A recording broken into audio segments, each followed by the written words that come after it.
cloud, you're the storm in the rain.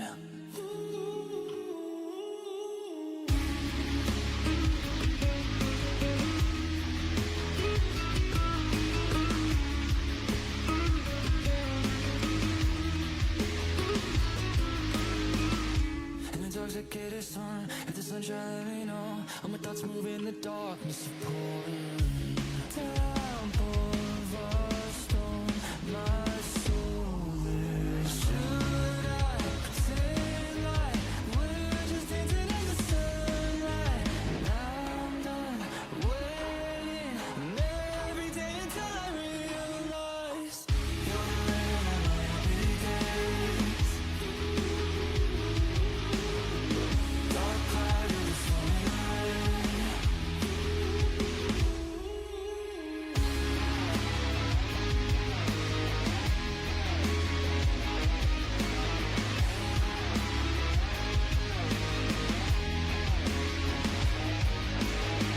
Stepping away, stepping away, stepping away from this fight. Hidden away, hidden away, hidden away with your light. You're killing me, happy thought that was inside. Killing the hope that I had in my life. I'm sick of you wasting my time inside my. Should I pretend like we're just dancing in the sunlight?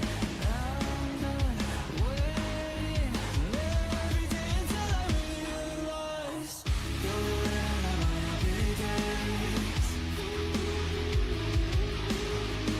Dark cloud, you're the storm in the rain.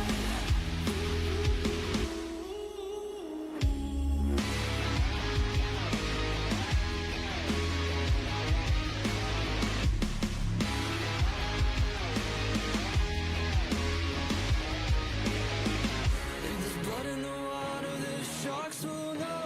My happy I died, so the place I roam. Hoping this rain will wash out the history, history. I found my happy place. Ooh, my happy place. I found my happy place. My happy place. You're the rain on my happy days. Dark cloud, you're the storm in the rain.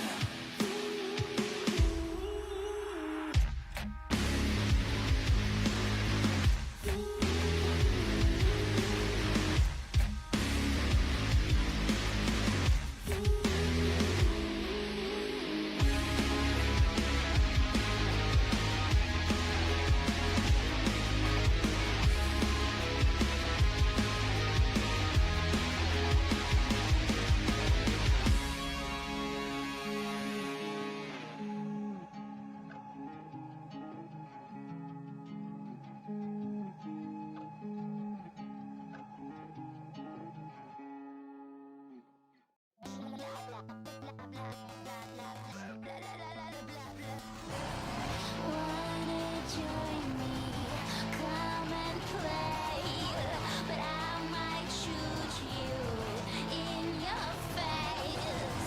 Bombs and bullets will do the trick.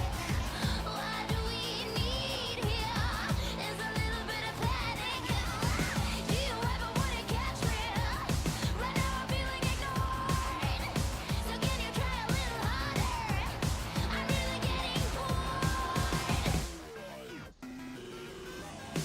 Come on, shoot faster, just a little bit of energy. I wanna try something fun right now. I guess some people call it letting go.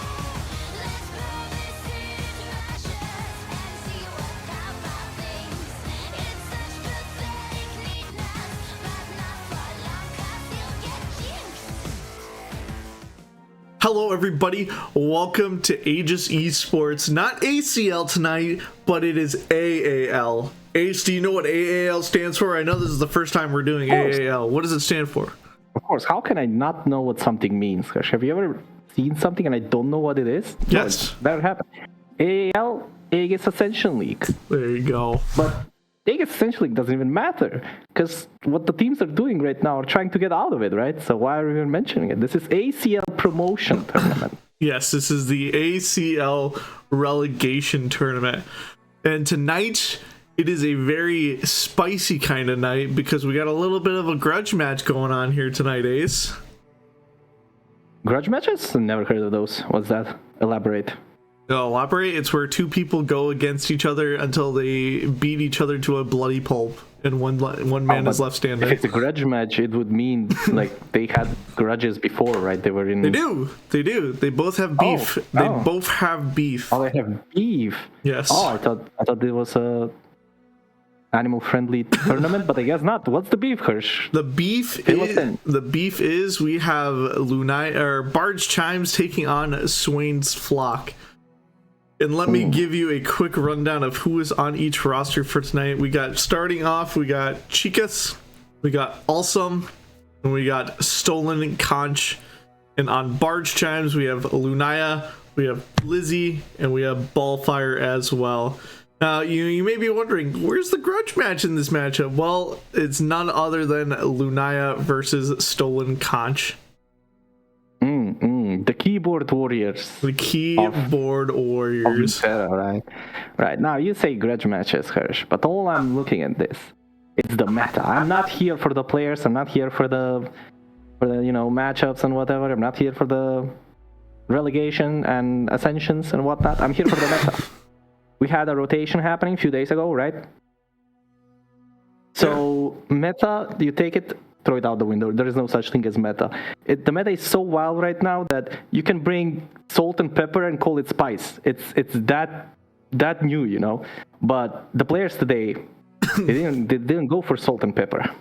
They went for the oreganos, the cinnamons, and all those expensive spices. Because I just took an eye of the decks. We've got Poros, we've got Annies, we've got Namis.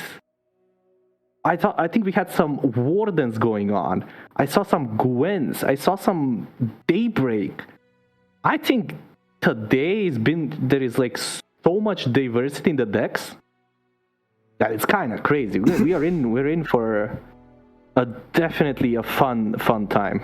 So you mean some Hecarim, I think I see. I even think I see some Leonas and Vladimirs. You mean I don't have to see Victor Heimerdinger ever again? Hell yeah. I mean, I don't know ever again, but today, no Victors, no Heimers. No Leesons? No Leesons as well. There is Poros, though, and Poros can, I love Poros. Get annoying pretty fast. I heckin' love Poros, bro. Okay, sure. I'm gonna ask you after the third Poro mirror that you're gonna have today if you love Poros. I will go hands down. I will sink on that ship.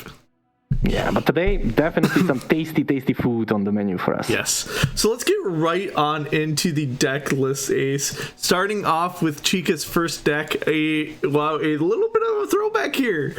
Nora Swain. Why don't you take us through this one, Ace? Well, yeah, when the meta changes like this, when you have either a new expansion, we haven't had those in a while, but you get the gist of it, either or something like what we had now, or a rotation. People usually tend to go to, for like the first few days, try out the decks they were good at, or try out the decks that they had fun before they got rotated, right? Go back to the old stuff, go back to the stuff they enjoy, and this is definitely a throwback kind of a deck. Nora with Swain, of course with the Leviathans on top. You just have all the pings and all the ways to take advantage of those pings. Pings in question, you have fight tosses, you have Death's Hand, you have pirouettes, and ways to take advantage of this. The Flux, the Disintegrates, the Scorched Earth, and that's just very cheap ways to deal damage to get your Swain going on. And Swain plus Leviathan, once level Swain and Leviathan on the board, that's just a huge board lock, just stunning every round start, dealing damage, burning you down. And you combine that with Nora and all that Nora can bring with the random generated stuff of her package, with Conchologist, with Portal Scholar, with all the portals, with Looping Telescope as well, Junk Construct, and all the portals that we can get. You get a nice combination of a kind of a toolboxy kind of deck that can really grind you down, basically. It doesn't have like that big swingy win con, but some poke here and there, some things here and there, a lot of removal, then you slam a Leviathan. It's just a good overall deck. Yes, I 100% agree with you here. Honestly, this looks exactly like the last time I saw this deck. But right. I don't see any big changes, nothing really too spicy. I don't see any oreganos here. All I see is kind of salt and pepper so far. That's still a very spicy. Today we are prime white. So everything is spicy for us. We've been in a meta where all we saw is Victor and what was that? Victor Heimer, Lee Sins, and Harrowings, right? So everything that's not those three decks, it's super spicy for us today. Moving on to the second deck of the night, we have a little bit of a spicy deck here, Ace. We have a Zoe Janna deck with Sunken Temple. Another deck that I would kind of put in that toolboxy kind of descriptions, because yeah, you have Zoe and Janna, but to combine that Zoe and Janna, you're basically taking those two regions and just playing those one-offs, two-offs of every card that actually does something and provides you, wait for it, a value, Hirsch. Look at that. You got Spaces Catchers, you got Miriams, you get a Lunari Priestess, you get Solari Priestess, you got Cloudwings for draw, Clocklink for draw, Moondreamer for more invoke. So, and Temple, of course. And combine that with like every one-off spell that you can find that's cheap in those regions and that's viable to play. And you got this monstrosity of a toolbox of I don't even know what to call it at this point. Look at that. This deck, you cannot play around cards of this deck. It has so much one-offs. So, and just a couple of two-offs and three-offs. Other than the champions, I don't think there is a single three-off. So just champions and Miriam, the real champion.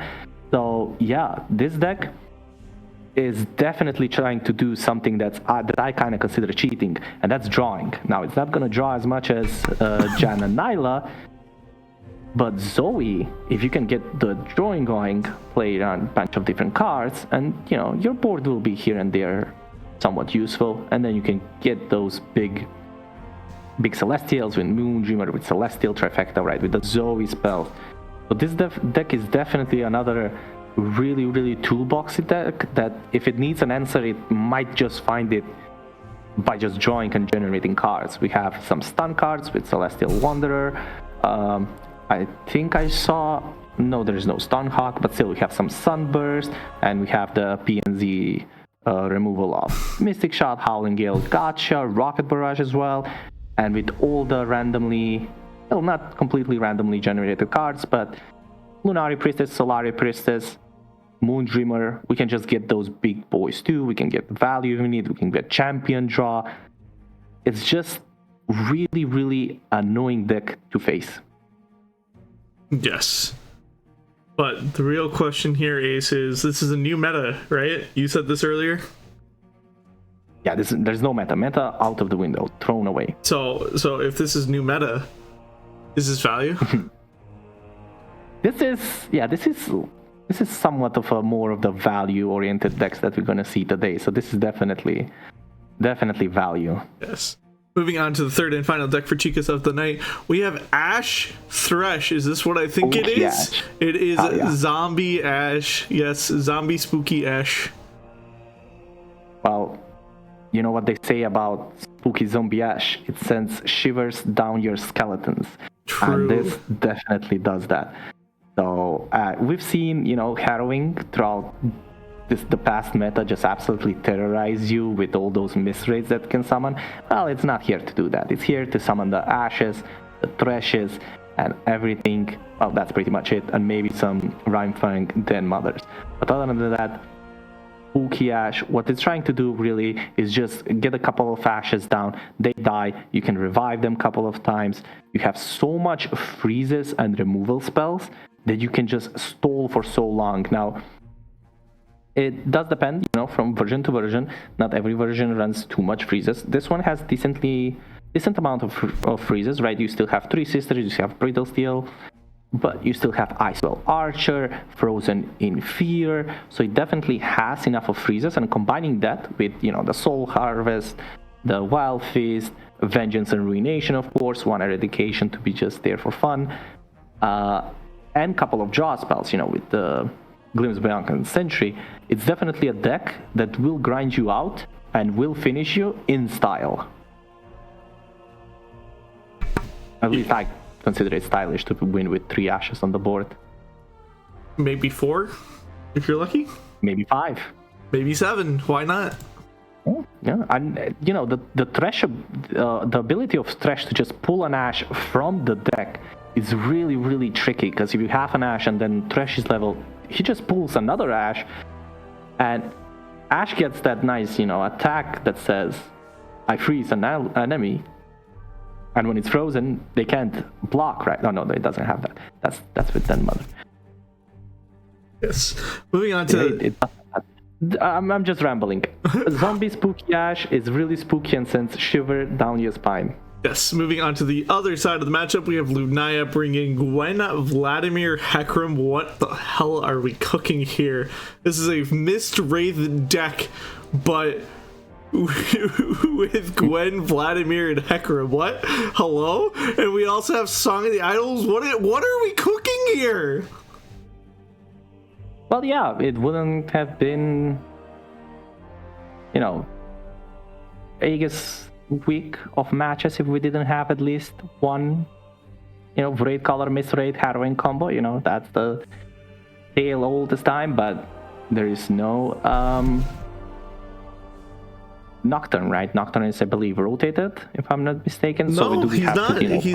He's not rotated. Wait, but then who's rotated? Is Elise rotated, or none of them is rotated? I don't know if Elise got rotated or not. I'm pretty sure one of them got rotated. I was like, I think Elise is still in, and Nocturne is rotated. No, sir. I'm pretty sure that Elise is still in. I don't know about. All right. You want to put money? You want to put money on that, Ace? I will put you 2 Aegis bucks, and while you check that, I'm 2 gonna Aegis bucks. Aegis bucks. The Nocturne is rotated, but so with that, let's move on to the second deck. No wait, but we didn't mention why Gwen is just so good. Damn, that is a Nocturne. Lunaya. Okay, can I change my vote of who I wanted to win? I cannot support this. This was new meta, and they decided to bring 9 Harrowings. Yeah, we have 9x Harrowings here, but you know what? My god, we have this cool card, Ace, that I briefly touched on from the last deck here. You see that? Yes, we have this cool card called Song of the Isles, and you know what song that card be singing? The Song of Isles, I guess. It'd be singing the song of Ephemeral, Lifesteal, and Fearsome. Well, you know, when you create this big Mist Wraiths, that can really, you know, kind of turn the whole game on its head. And sometimes with decks like this, right, where you have like a lot of ephemerals, maybe you won't be able to block, and getting those big lifesteal units can, you know, maybe, you know, get you a turn or two going, maybe survive with some more HP, maybe block while putting lifesteal on one, so you get to preserve units and stuff like that. Or, you know, sometimes you just want to kill your unit the turn before, so your Harrowing is bigger. Maybe you get to see that too. But other than that, I guess it's Harrowing. I guess Nocturne is not rotated, and I was completely wrong on that one. But other than that, what is this? Box to counter other Harrowings, and that's kind of it. Other than that, kind of, you know, standard stuff. Now, I am down 2 Aegis bucks, but I'll live with that. Moving on to the third and final deck of the night. Oh, hey, look at that! It's Elise Callista. Man, imagine a whole new meta, everybody playing something fun, something new, something we haven't seen, and then you bring 9 Harrowing. This is fun and something you haven't seen. When was the last time you saw Mist Wraith with Winning Light? Actually, I played Winning Light just today, so not with Mist Wraith. That's kind of cringe, not gonna lie. But sure, I guess. I don't guess. This disgusts me. This is another standard Mist Wraith deck with a new twist, because we have Callista in the mix now, Ace. So we get to twist.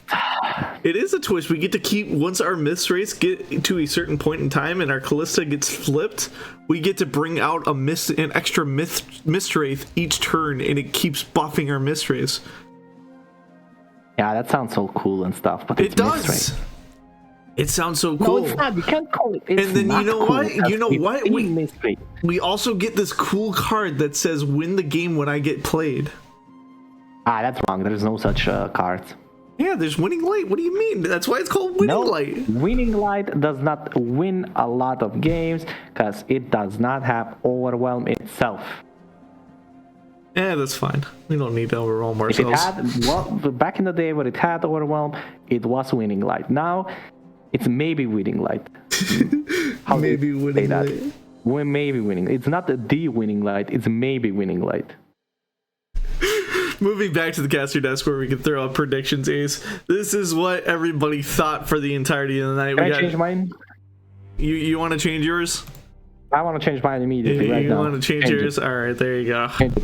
Just for you. Just There for you. There you go. On No, the I fly. cannot get behind 3 meta decks in new meta. No. That disgusts me.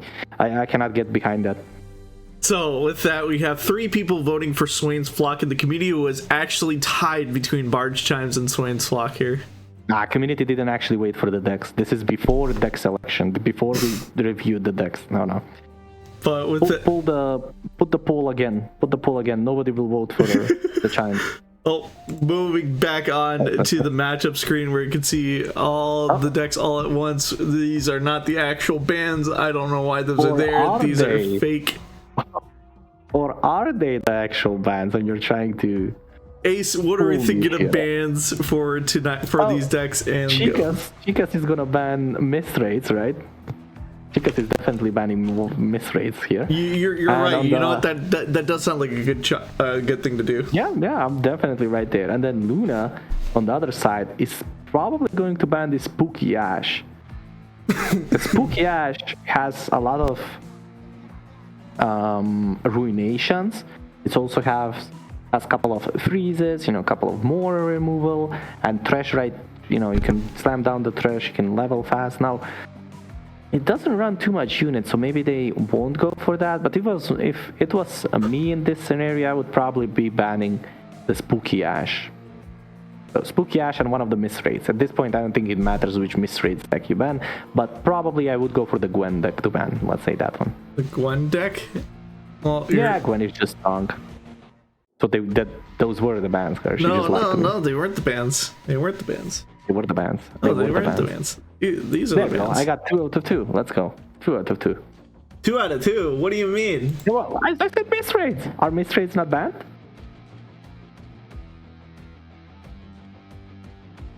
No. Yeah, banana bread at work? No, Oh, yeah. that's not no banana bread at work. That's that's some skunks at work, man. Well, I guess Luna will start with their misrates deck, right? With the Harrowing deck. They will definitely play that first. On the other side, I'm really excited to see the Zoe Janna, because just the amount of plays it can, sequence one after the another is just limitless. Like at this point, you have like so many one-offs, so many ways to generate new cards that you cannot just predict what they will do in like any specific turn. Basically, it could be turn 5. They might create some Celestials, then they draw a champion, they play the champion, they draw some more cards, they create the sisters, the elusive and the lifesteal one. Then they might Golden get Sisters. the Scourge on top of there. We might see some messengers. We might see some cards getting discounted with the temple. So I definitely would like to see the Zoe Janna first. You think we'll see the Destroyer? Probably not. I don't think we will see any 8+ Celestial being played But why though? today. Because it kind of just wins with before there, It's there, but I don't know. I don't think we're going to see any Scourges or any... I don't even know the other one. The Phoenixes. We need some Scourges in our life. We need some Destroyers in our life, man. Destroyer. What's the 9-mana one called? That elusive spell shield one. I don't know. That one's garbage. No one cares about that one. Isn't that one the best? No, the best one is Scourge. I mean, depends on your board state, right? It might be better if you have spell shield elusive, right? Phoenix is like 1 mana less, but it has like that nice little, if I lose my HP, put me back in the back row or something like that. Revive me, I think it was. Yes. The Destroyer? What was it? No, Destroyer was just the... Destroyer was the big chunky one, right? yeah, the Overwhelm. What was What was the 9-mana elusive one called? I have to look this up. You have to. That's part of your job. What do you mean you have to look this up? Great Beyond. Great Beyond. There we go. That one was the go-to pick because it's just so hard to deal with, right? And if in the case that we do have a level Zoe, it will just give our whole board elusive and spell shield. But yeah, we get to see the matchup. I called for it, Hirsch. Look at that. Look at me predicting stuff. Zoe against Harrowing, and both Zoe and Harrowing is on the board now. This is post mulligan, as I noticed. So we already have Zoe and we already have Temple. Temple pretty good here because all of the draw is gonna come in handy. On the other side, I see some misrates. I see ways to create more misrates. I see a Stygian Onlooker that's getting played just to deal the 2. Just getting there. Zoe gets to have a nice little swing here. Meanwhile, Luna with the double skitterer in hand might prove useful, but I don't think there's too much units with 3 damage on the side of Chicas. Chicas' deck is kind of low on Fearsome Blocker as it is. But what's not low on is removal on all of this Mystic Shot. Look at that, double Mystic Shot already. Ooh, that Callista is a little bit tricky, because now with Callista on the board, right? Callista's ability, if she's seen 3 allies die, kind of make all of that removal a little bit iffy. I see a very greedy play in our future.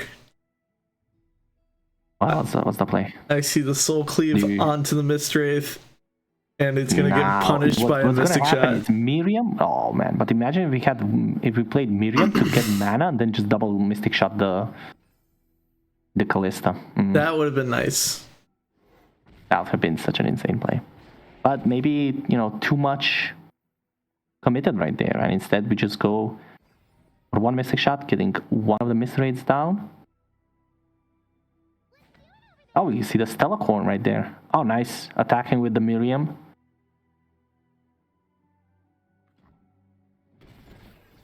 Luna doesn't want to take any blocks here. Doesn't want to damage the Callista. So we're just going to play Skitterer, probably combine it with another Skitterer next turn. On the other side, we're looking for some stuns. Equinox is not bad. Moonsilver is not bad. Messenger is also not bad. You're probably just picking up the Equinox here. I don't hate Moonsilver as well. Equinox, not bad, of course. Removes one of those fearsomes of the units, right? So we can block it. So definitely not bad. And we just immediately go for it. I like that. Decent play. Now it can't be blocked.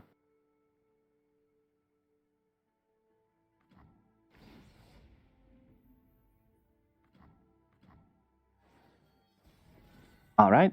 So now depends how much pressure. Oh, there's the Cartographer. We didn't mention it in the deck selection, the deck reviews, but Cartographer that has 3 power, and it also has Brash. Yeah, but look at this. Now Luna has 3 mana open. We might see 2 more spiders getting played with this Soul Cleave, right? Was Soul Cleave, right? The name of the card. Yes, Soul Cleave. Yeah, with Soul Cleave, we can see 2 more spiders. We're gonna buff the spiders a lot. Get this Callista close to level. I mean, this Callista will level after if the Soul Cleave goes off. Yeah, but after the swing, right? And there we go, Soul Cleave. No ways to counter it right now. We can play the Cartographer post combat. Doesn't this just silence it? Because it creates copies, right? It does say create copies, but is it exact copies? I believe it's not exact copies, so it should just summon real cards. They would probably have the text and the fearsome and all of that stuff on the top, right? So it's not just gonna be it's not gonna be silenced. Interesting. And now we can see the Cartographer as a blocker here. Cartographer will be able to block. Now we are taking a lot of damage here, but we can block the Callista and then maybe Mystic Shot her afterwards. We are gonna take like 14 damage off the top of this. But with Stellarcorn on the board, we're gonna heal a little bit. Okay, we decided not to go for it. Now, that might prove a little bit iffy, because this Kalista will summon the spider each time she attacks, right? Yeah. So that means -1 attack on all the units. And we only saved 1 more HP. I would have liked to see the block on the Kalista and then Mystic Shot. But let's see how this goes. We can play second Stellarcorn if we want to just like go in. So much healing. We can also play Miriam here. Okay, just double Stellarcorn. 2 HP healing right now, 2 HP healing on the next round start, so we're already back at 9. Winning Light is activated for next turn. Oh, Hush. We can get Hush from Tellstones, that's pretty huge. We can play Miriam here and Lunari Priestess. Zoe's close to level, can also play Temple, but maybe not the best to play right now. Now, the important thing is Luna doesn't have too much pressure on the board. It is just this Kalista. The problem is Kalista summons another unit. So the board is, you know, kind of wide, even though it doesn't look like that. Alright, we're probably going to counter this on Chica's side, just Mystic Shot this. And even if we see the... Yeah, what was that card's name? I mean, this is Mark of the Isles, I believe? Yeah, Mark of the Isles. Yeah, so we decided not to go for it. Oh, Mistwraith. Mistwraith. Now, I don't know about Mistwraith. We're kind of hoping to play that Winning Light next turn. So it's definitely not looking like the best draws because we kind of maybe want to. I don't like playing Winning Light next turn. I'll be honest. Well, if we're not playing Winning Light, we're kind of not winning. That is the main problem. I think we can win without it. Let's see. We are at 9 HP. Oh, do you remember? Golden Sisters. Destroyer, Golden Sisters, Cosmic Ray.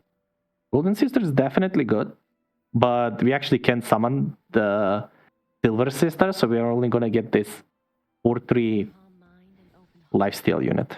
Because we're already full on the board, right? We cannot summon 2 fearsome blockers. Yeah, we only care about Golden Sister. Is good enough, right? Yeah, we only care about Golden Sister. We don't care about Silver Sister. You say that, but look at that nice little box there. This is true. Okay, you can see some Soul Cleave action here. Double Hush is in the hand. We can also play, you know, the Taric spell if we feel like it on the side of Chicas. Maybe, you know, to get blocker. Wait. Actually, no, this is not lethal. This is not lethal. I've been lied to. Yeah, it's kind of hard to find lethal from Luna here, because if we consider all the possibilities that Chicas can play here, right, with the Tellstones, we can get Hush to Hush any fearsome units. We can also do that twice, right? So, and on top of that, we can also get the Taric spell, right? We can get... what's the Taric spell called? The Blessing of Targons, right, for 4 mana. Yeah. So we can even buff a unit to be able to block. So it definitely has a lot of options here. And, you know, we said this in the beginning, you know, even though the deck has like so many options, those options are just great to have here, because now with just like 1 buff, you kind of nullify this whole attack. All Chicas has to do here is play, you know, Tellstones into Blessing of Targons, just put a blocker in front of Kalista, and that's kind of it. Or even a Hush. I mean, maybe you don't want a Hush. Blessing of Targons feels kind of better, and there we go. Blessing of Targon onto the Stellarcorn, and the Stellarcorn just blocks it. Now, we do have Song of the Isles here. We're not Song of the Isles, Blessing of the Isles. Oh, Mark of the Isles. Mark of the Isles, there we go. I got it there eventually. Mark of the Isles, which would mean, you know, +2/+2, so our Spiderling doesn't die, right? Our Spider doesn't die on the side, so we are pushing 8 here, but 8 is not 9, and we still have Hush on the other side, so yeah. Chicas can just take this and just play Temple here, honestly. I don't like... I think after this, you just chalk up the loss and just take whatever damage you can take at this point. I think using this Mark of the Isles is Doesn't accomplish anything. I mean, it does put them at 1. No, it puts I them. believe It the puts deck- them at 3. Yeah. I mean, the deck doesn't even have any burn from what I remember. So okay, but they do feel threatened here to just hush this, I guess. Interesting that they went for this instead of mystic shotting the 3-2. But sure, they just decide to go for this. Now they take only 3 because now the spider dies on the end. So this is now. And now we can have our whole board have Lifesteal. Yeah, this is now the just over. system. This is now Now just it's not gonna be lifesteal and elusive, right? Because there's no space for us to play our cards. Yes, there is. Actually, no, there isn't. Never mind. Getting space here. So if we top deck another Mystic Shot here, you want a Mystic Shot your Zoe and your Priestess? Absolutely. Oh, harrowing. All right. Hear me out. We sunburst you don't have one enough of you. mana. You don't have enough mana for all of that, Harsh. Okay, just Golden Sister. Give everything lifesteal. We're basically at full HP. And I don't think this harrowing will do enough, actually. Well, we are gonna be summoning a lot of spiders, right? Like 2 or 3, maybe 3 spiders, maybe even 4 spiders, right? So, our winning. This is actually really funny. Our winning line here is we have to soul cleave. We have to soul cleave our Callista. Soul cleaving Callista to revive her next turn. We soul cleave the Callista next turn into Winding Light. That is our win con. Oh, I like that. Or we can just play harrowing, but sure, your line is more fun. I guess. We need to give Overwhelm. I mean, fearsome is good because we're gonna have a lot of spiders, right? And what the hell is this? Yeah, I don't know why we just did that. Well, technically, I mean, but we can't. What was this? I don't know. I don't understand why we just slammed. I mean, surely this was better next turn, right? Yes, this was 100% better next turn.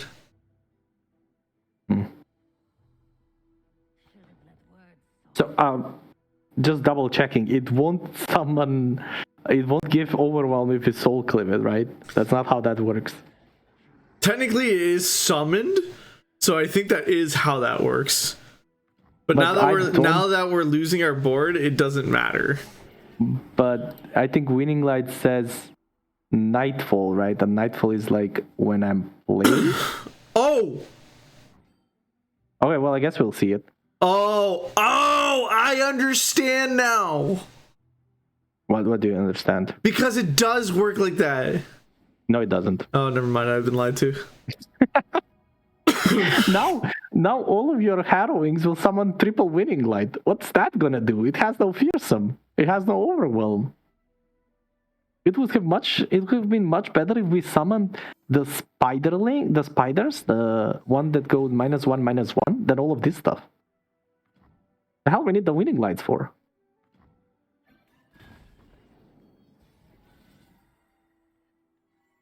I honestly thought that's how that works. No, it doesn't. And now instead of summoning a spiderlings that would have, not spiderlings, but the spider that -1/-1, I reckon it's Century or whatever it was called, we summon Winning Lights. And only one spider. And even when Callista attacks, she would have summoned another spider, right? So we could have like 4 to 5 spiders here. I guess Sunburst does kind of stop that, but still, we would have had a lot of fearsomes and maybe get there somehow. I think that actively playing the Winning Light and soul cleaving it actively helped Luna lose here.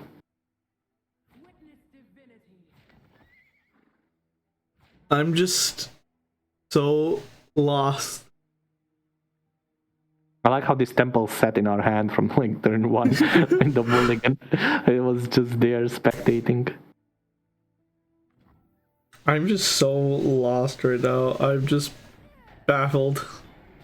And there you go. Game 1.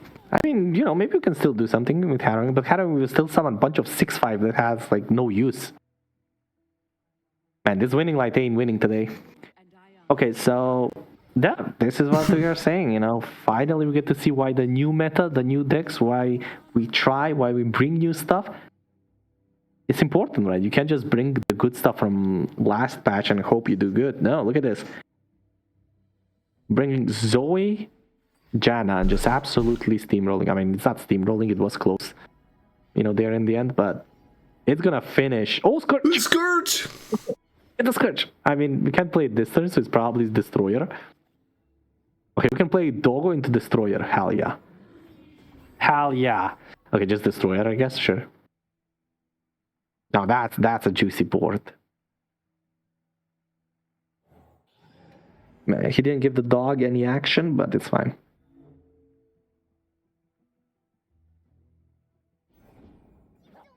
Oh, we see the dog getting some action too. Let's go.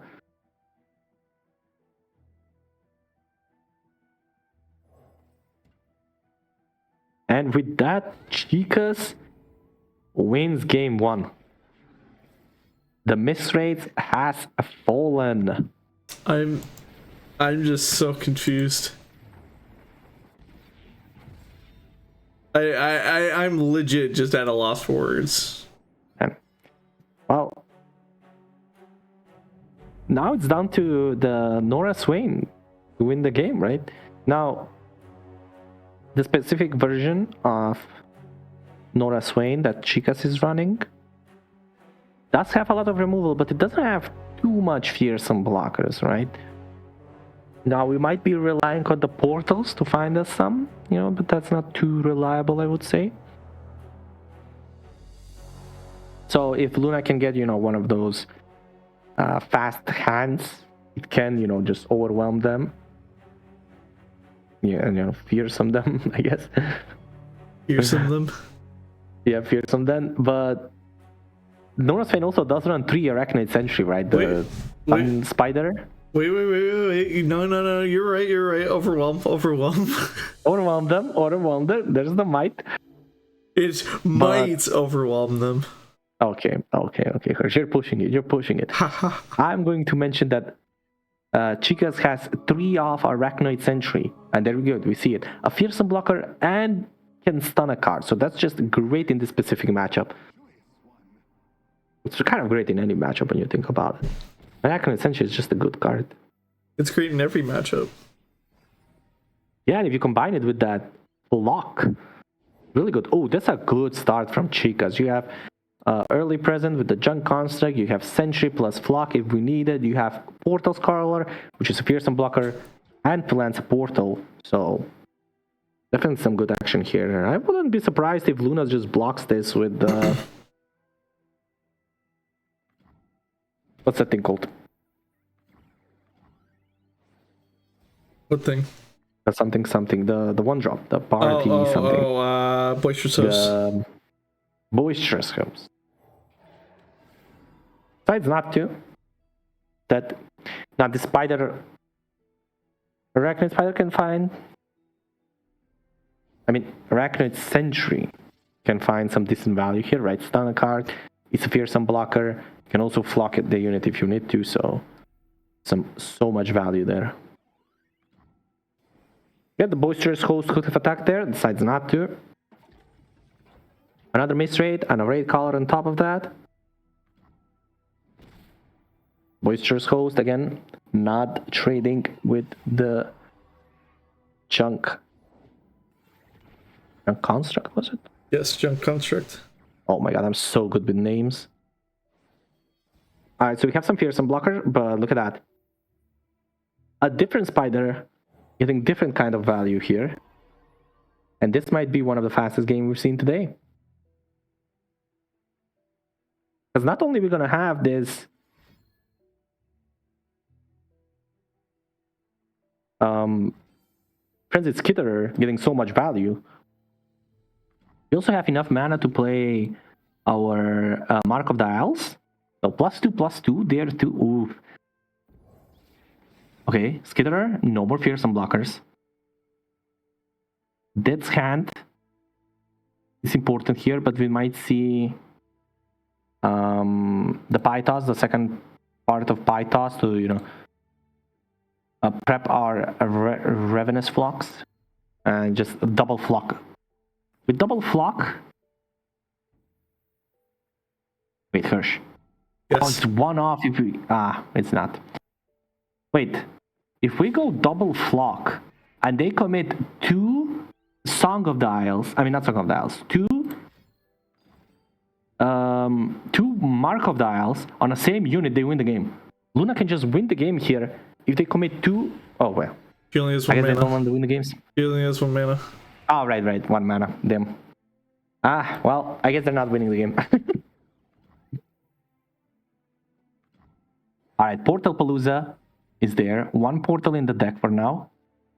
Ooh, Looping Telescope. Looping Telescope. Such an insane card. The Looping Telescope, I don't know if you know this, but it got buffed. Now it has a 3 power. So that's a fearsome blocker as well. Luna really needs to find another skitterer here to be able to go through these fearsome blockers. Because with Looping Telescope, we're going to have 3, and Looping Telescope can, of course, create so many stuffs. Let's see what we get. I love Looping Telescope. It's my favorite card. That Storm of Blades! Charger. It's always Charger. Oh. Fearsome blockers. Oh, yeah. 4 fearsome blockers against 4 fearsome attackers. We get a blocker for everything. But 1 more unit will be going through, and we can double Mark of the Isles that card. No, we can't. What the hell is that, Hirsch? That feels like something that says, I create a spell. What does that card do, Hirsch? That is a good question. Each round, the first time you invoke, summon a Dragonling. Oh my god, that's so bad. Okay, so if Luna attacked... Oh, Luna just passed and Chikas took the pass. Oh, just slam a Leviathan. Oh, just slam a Leviathan here. Okay, trying to trade our non-fearsome blockers. I like it.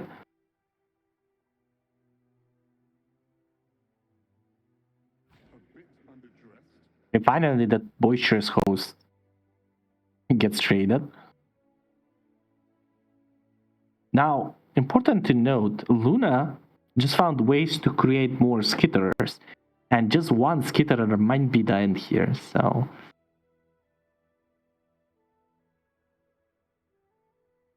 Yeah, this game might be a little bit wonky from here on out. Because now... Chikas really needs a landmark removal. They do run. I believe Scorched Earth was in the deck, so Scorched Earth can be used to remove the landmark, but they really need it like right now. If they let Luna copy even 1 Skitterer, it's just over. Oh no, they just play Leviathan. I guess Leviathan and Swain, if Swain is leveled, maybe we can do something, but this just feels like it's over. So what, we just over... Is this box even worth it? No. Probably not. So we get second Skitterer? Yeah, just play double Skitterer, so there's like no fearsome blockers at this point. But we can stun 1 fearsome, and we can damage 1 of them, so... We can stun and kill. Yeah, but I think we really need to play the Swain maybe, and double Skitterer probably just seals the deal. We only have 1 fearsome blocker, and that's a 5 fearsome attackers, and double Mark of the Isles as a backup. So if this Swain is flipped... Even if the Swain was flipped, you know, it would have been probably just played on the spot, so I assume it's not flipped. And that means that probably Luna just wins here. Just the sheer amount of fearsome attackers probably gets them over the edge.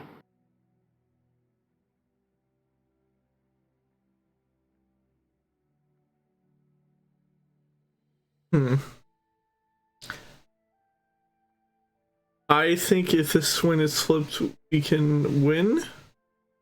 So we slam Swain.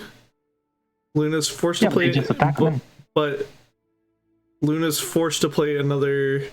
Swain is not flipped. Okay, No, never mind. They aren't really forced to play another card, right? But they do play it. And now it is just lethal. It's lethal by a lot because we have double Mark of the Isles as protection.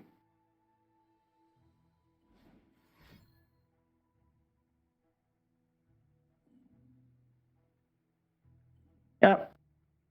Yeah, they can see what they could have done here. Maybe see how it would have played out with maybe like another interaction spells or maybe 2 more if they had it. But this is just too much units to be dealt with.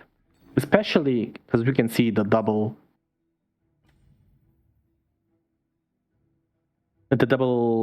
Mark of the Isles, right? Mm-hmm.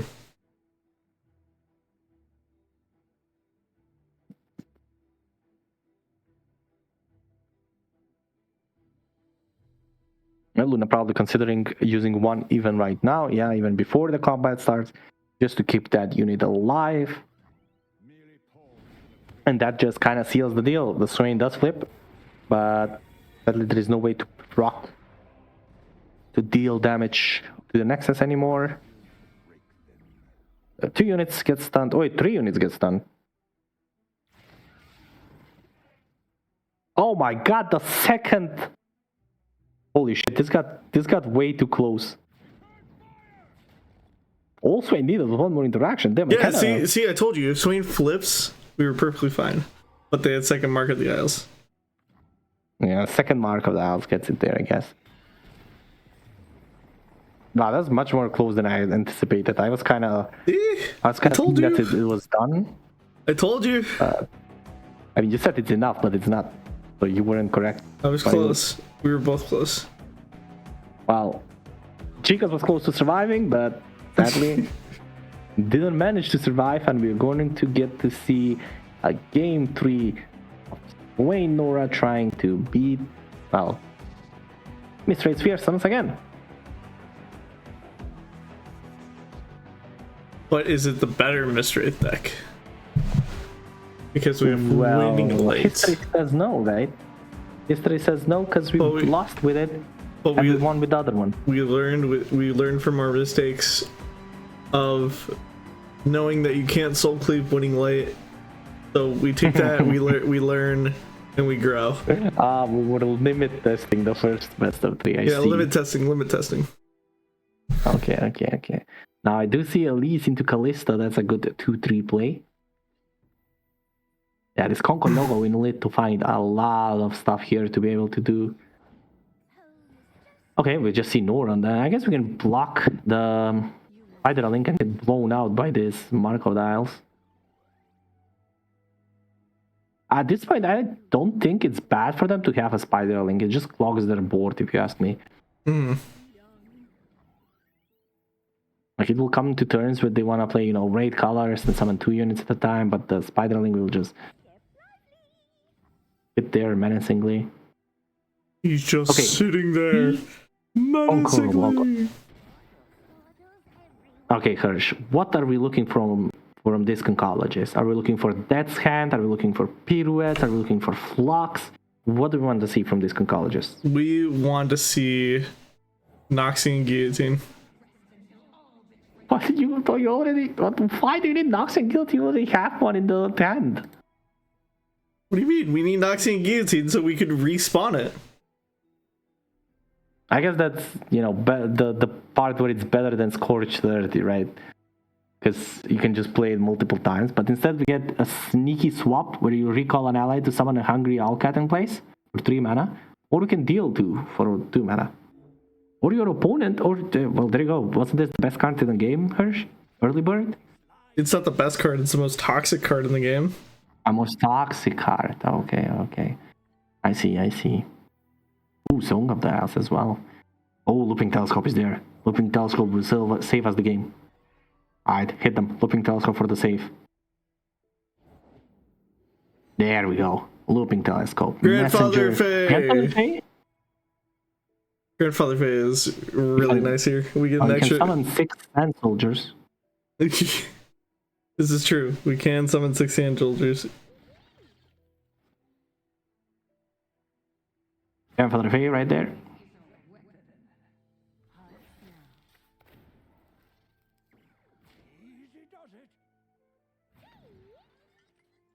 Looping Telescope decides to go after Elise here. Interesting choices.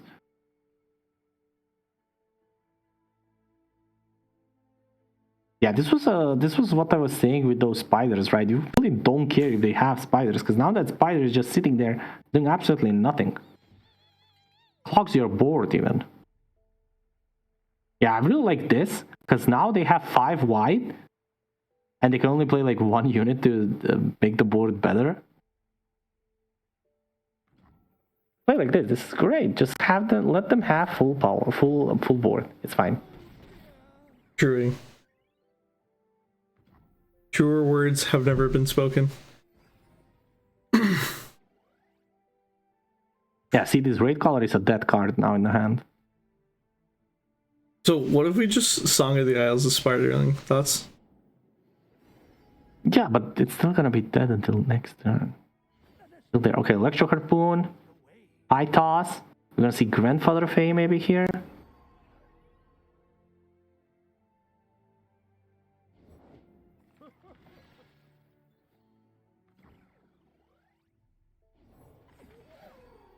Okay, finally one Fearsome Blocker. The Nora will swing now. We're gonna get a second portal. Yeah, but this is just helping them, right? If we swing with the Concologist, they just trade the Spiderlings. They would love to trade the Spiderling. Okay, 2 portals in the deck, right? This one. So, possibility to find a Fearsome Blocker, maybe? No portals in the 2, deck. and one of them is a Fearsome Blocker. So we have 2 Fearsome Blockers on the board as of right now. And on the other side, we have 4 and the possibility to make another Fearsome Blocker with Blessing of the Isles. Decides not to go for it. Which means this is the best that this attack will get this turn. And Chicas is really hoping to present some pressure on the next turn, because if it remains like this winning light might be the end of them. But for now, not looking too bad after this swing, because we're going to get some decent blocks here. We're going to be trading a lot of those units. We're going to be using Flock, I assume, here, or maybe Pie Toss. That's Pie Toss, yeah. Pie Toss. We can also combine it with the Disintegrate if we see buffs here, which we might actually see Mark of the Isles. Yeah, Mark of the Isles just get the Chicas to play more stuff. I believe Disintegrate is a better use than Scorched Earth, but we can also see Scorched Earth here. I would say Disintegrate, honestly. And that's what we're gonna see here. Disintegrate. And we only take 2 damage now. Our board is not that developed, but we get to play Concologist this turn. We can also play the Portapalooza. However, we really need some more. Well, at this point, the winning light will be the make or break, right? Root. Mr. Root? Double Mr. Root. Wait, did we actually get double Mr. Root? Oh my god. Yeah. The odds of that are astronomically insane. Double Mr. Root draws so many cards, but the thing is, They're not fearsome there's some blockers. fearsomes, and there's also overwhelm on those fearsome attackers. If Luna does absolutely nothing for this turn and the next turn, they can play. Okay, well.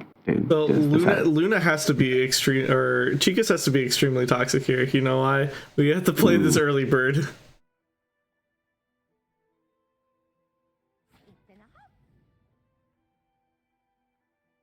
I mean, the problem is really fearsome blockers. And also, if we just had like one more turn to set up, you know, the swings.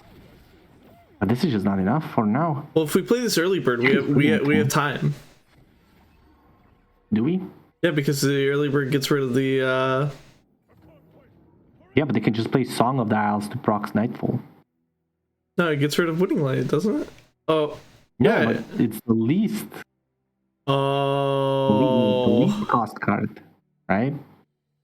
How can you hate early bird so much and you don't know what it does? Come on, Harsh, come on. It's toxic. Discarding your opponent's hand is toxic. Come on, man. Come on. At least I hate darkness, but I know why I hate darkness. Why do you hate darkness? Almost hate darkness. Oh, man. It's annoying. Her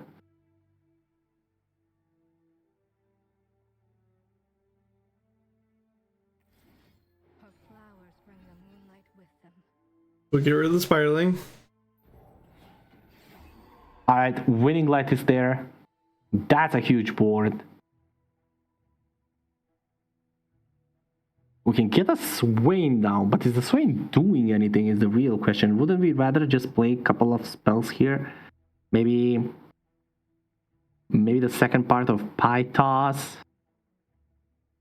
Trying to remove one of those fearsome units. Oh, you know what, Hirsch? We might be surviving here. So you have to play the Perilous Pastry into a Scorched Earth. You know what might be the end of Chicas here? Luna playing this Blessing of the Isles on Winning Light and giving it Fearsome. It actually might be what's pushing us through to win the game. Because let's say Chicas can remove like 2 units at the maximum here, right? And then still have like 1 Fearsome blocker, so that's basically all of the Fearsome attackers blocked. Some overwhelm damage gets through, and then the Winning Light as the Fearsome wins the game, I believe, here. We'll have to wait and see. Really? The open pass? Open pass probably means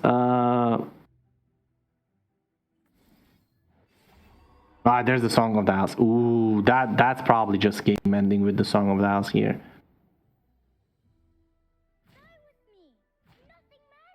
Root blocking.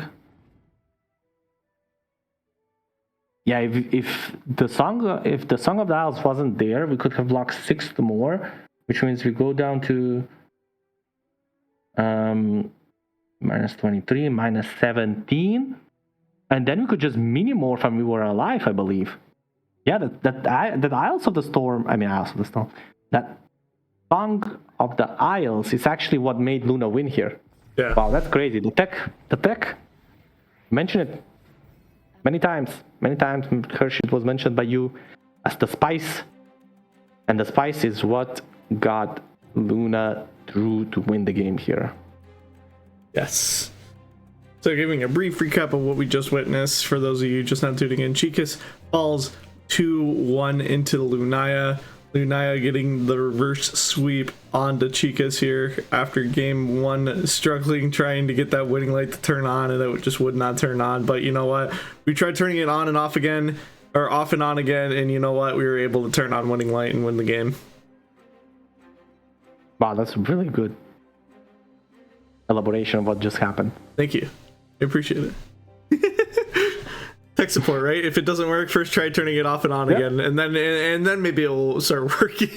That actually works with everything in life, not just tech stuff. Yeah, you see, it works with the deck right now. So if you're ever in doubt or you have problems, just go on off again. That basically just means take a nap.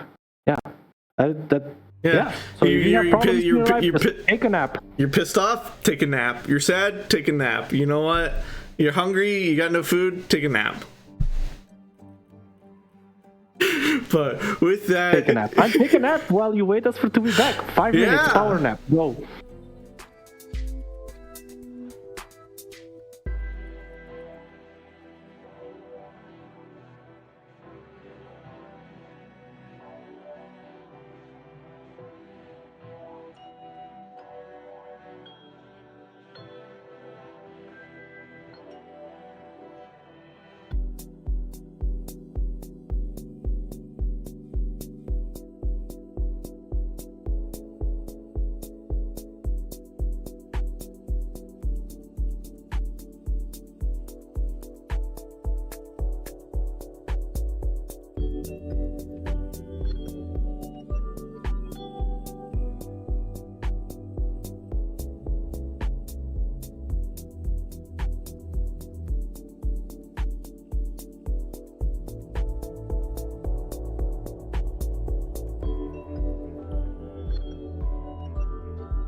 Wakey, wakey, eggs and bakey. I hope you enjoyed your 5-minute nap, and I hope you have gotten through your resets.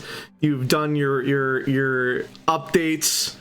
Help me out here, Ace, with some more IT support terms here. I don't know. All I'm doing is I lowered my resolution, so I get a reason to turn off and turn on again in the middle of the stream. There you go. So, welcome back to Aegis Esports AAL. Ace, what does it stand for one more time?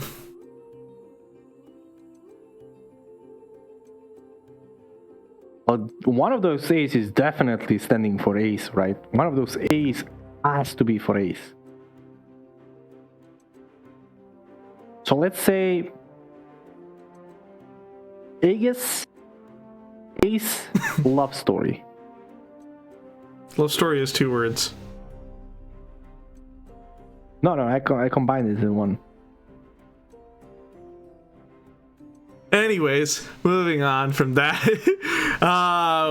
Ace, we just witnessed a weird set of events. Last match, we watched Lunaya 2-1 Chicas falling in the first game just because we couldn't get that, as I said last time, falling off because we couldn't get the winning light to turn on, but we were able to flip things around when we figured out how to turn it on. Yep, flip the switch real quick, and from 1-0 down to 2-1 up, as you said. Didn't get a win the first game, but then it faced against that Swain Nora deck that didn't run too much fearsomes, and when you're running a lineup of 3 fearsome decks, that's definitely a sight you want to see, right? Yes. A deck that has no fearsome blockers. Yes. That's the dream. That's the dream right there. If you're napping, that's what you're dreaming of if you're a Luna right now. All right. With that, moving on into the next match of the night, we have Lunaya versus Awesome. But quickly, we're going to go over Lunaya's decks real quick. We have Fearsomes. Elise Callista Right, Fearsomes with winning lights. Moving on to the second deck of the night, we have Fearsomes once again, but this time we have Nyla instead. Moving on into the third deck of the night, we have Gwen, Vladimir, Hekram, Mishmash, and oh, surprise, Fearsomes. Yes. Fearsomes with the 2 mites. Yes, and moving on into the other side of the matchup, we have Awesome with Nyla Jana. Take this one away. Oh. It's one of the decks that has been terrorizing the previous meta that we just had. Nyla Jana, what they do is cheating. They be cheating all day, every day, and they don't stop. And that means they're drawing cards, and nobody likes when their opponents draws cards. When your opponent is drawing cards, they are cheating. That's the rules. I don't make the rules. Now, Nyla Jana, there's a couple of different versions, going around. Some more aggressive ones, some more, some more value-oriented ones, some that run temple, some that are on, gotchas and stuff. But this version right here, 3 Master Lookout, so definitely has the early game presence. 3 Wizened Heilsman, so the Elephant Man on top of there to get some value out of your spells. And what spells are we trying to copy? Eye of the Storm, Divine Whirlwind, Howling Gale. At triple up on those spells, they're the most important spells in the deck, and just to help them out in case we need some little more damage to find our way, we have a couple of copies of Aftershock and a full set of Mystic Shot. Other than that, we've seen this deck 100 times, we're gonna see it 100 more apparently. Just good old cheating. Yes, good old cheating. Playing Uno, draw 4, reverse, skip your turn, Draw 2, reverse, Uno. Then you're Uno left with 1 card, and then you draw some 4. Yeah. Yep, moving on into the second deck of the night, we have Annie Leona. Now, if you told me 2 months ago, hey GT, or hey Hirsch, you're gonna be casting Annie Leona, I would have just thrown that out the door and just completely ignored you. I said there's no way in hell that's a real deck. But here we are. JT, it's a very much real deck. Any Leona used to be like a thing for like, you know, not too long period of a time, you know, but it has some synergy there, right? You had Leona and all of the Daybreak cards. You had Solaris Soldier, Shield Bearer, Sunhawk, Protector, Sun Guardian, Ravun on top of that, Winning Light for some of that, you know, on-off ending games, winning. And Annie really fits there because Leona can, you know, put stuff on the stack with her stun ability. Sunhawk does also the same, puts a spell on the stack. And when Ravun is online, and if Leona is on the board, that just speed runs any level up. And Annie can summon T-Bulk when she levels, right? So all of those stunned units that you make, you know, stunned damage from throughout the game, you can just kill them in one go. So it's definitely, there's definitely some synergy right there.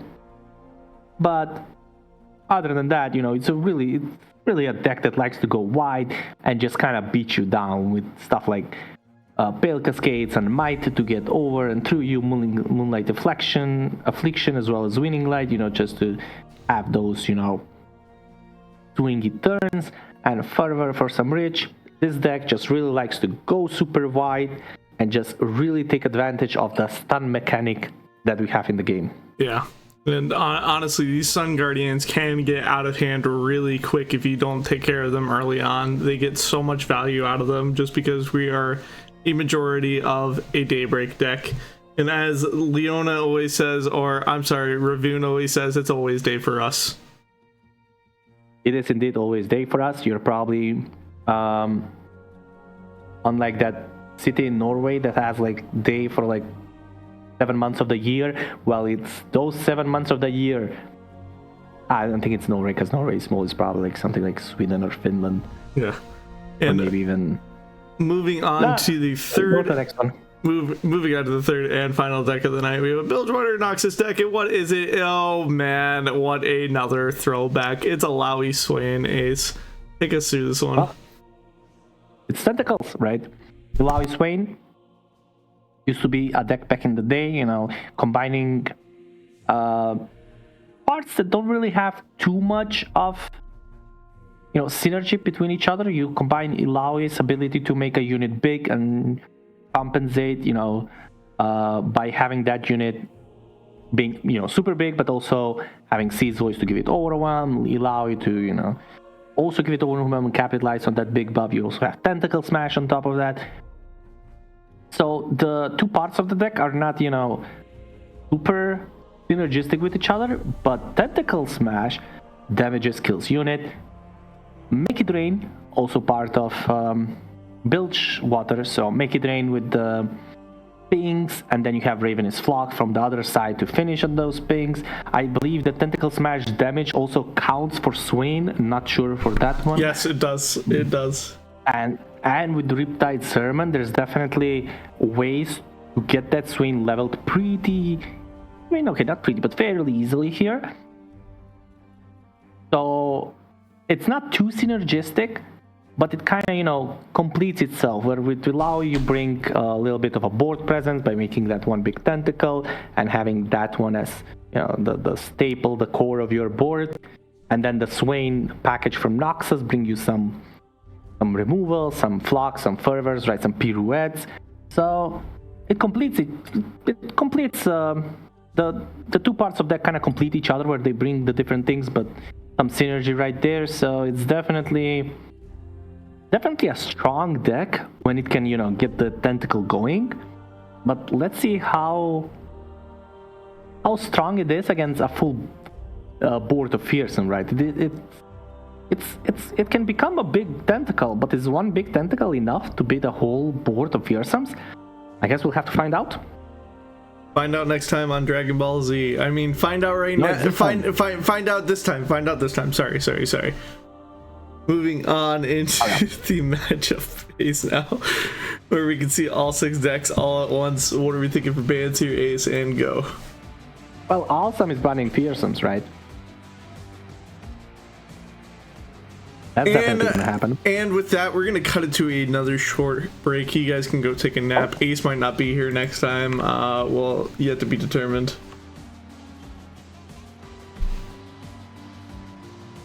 Joke's on you, I'm here, we are here, and we want to see a Fearsome's ban. Fearsome is gonna get banned, I'm always correct on that one. Now from the Luna side, I believe the mid-range Daybreak deck has to go. There's just too much stuns, too much units that can block you, and just too much power on the board early game. So I believe that's one of the easier bans that Luna's gonna get today. So Annie, Leona off the table for Awesome. And from Luna side, basically like any one of these decks will be banned. Let's say the Noxus Pearson deck gets banned. Let's go with Hecarim again. With Hecarim? Yeah, hell yeah. You think Hecarim's gonna get banned? Mm-hmm. Well, I will tell you you're wrong.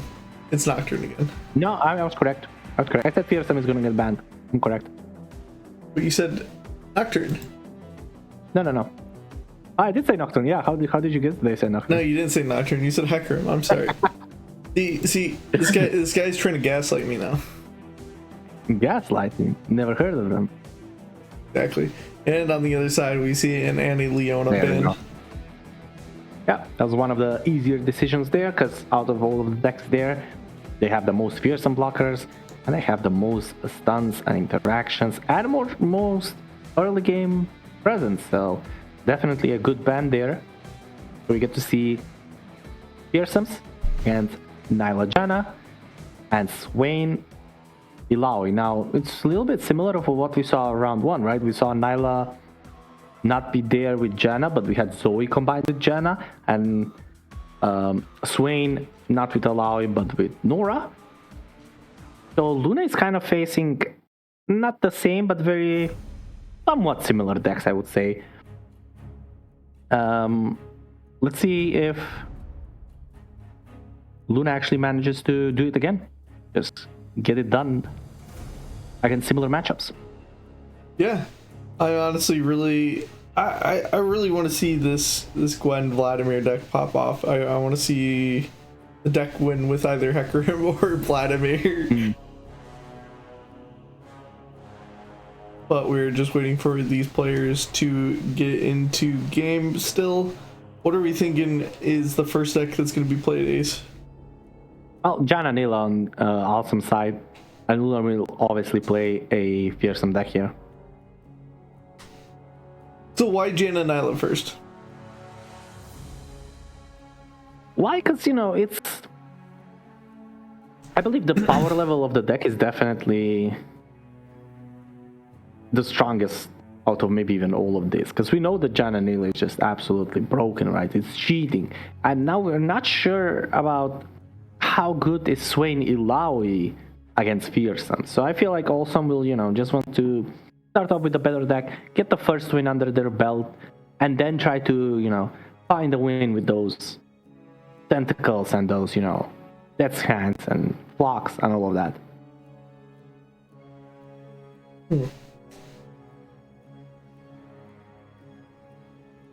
That's actually a fair assumption. Or assessment, I should say.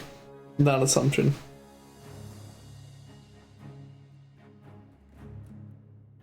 Oh yeah. So Luna already started the train going, right? Already has one win under their belt.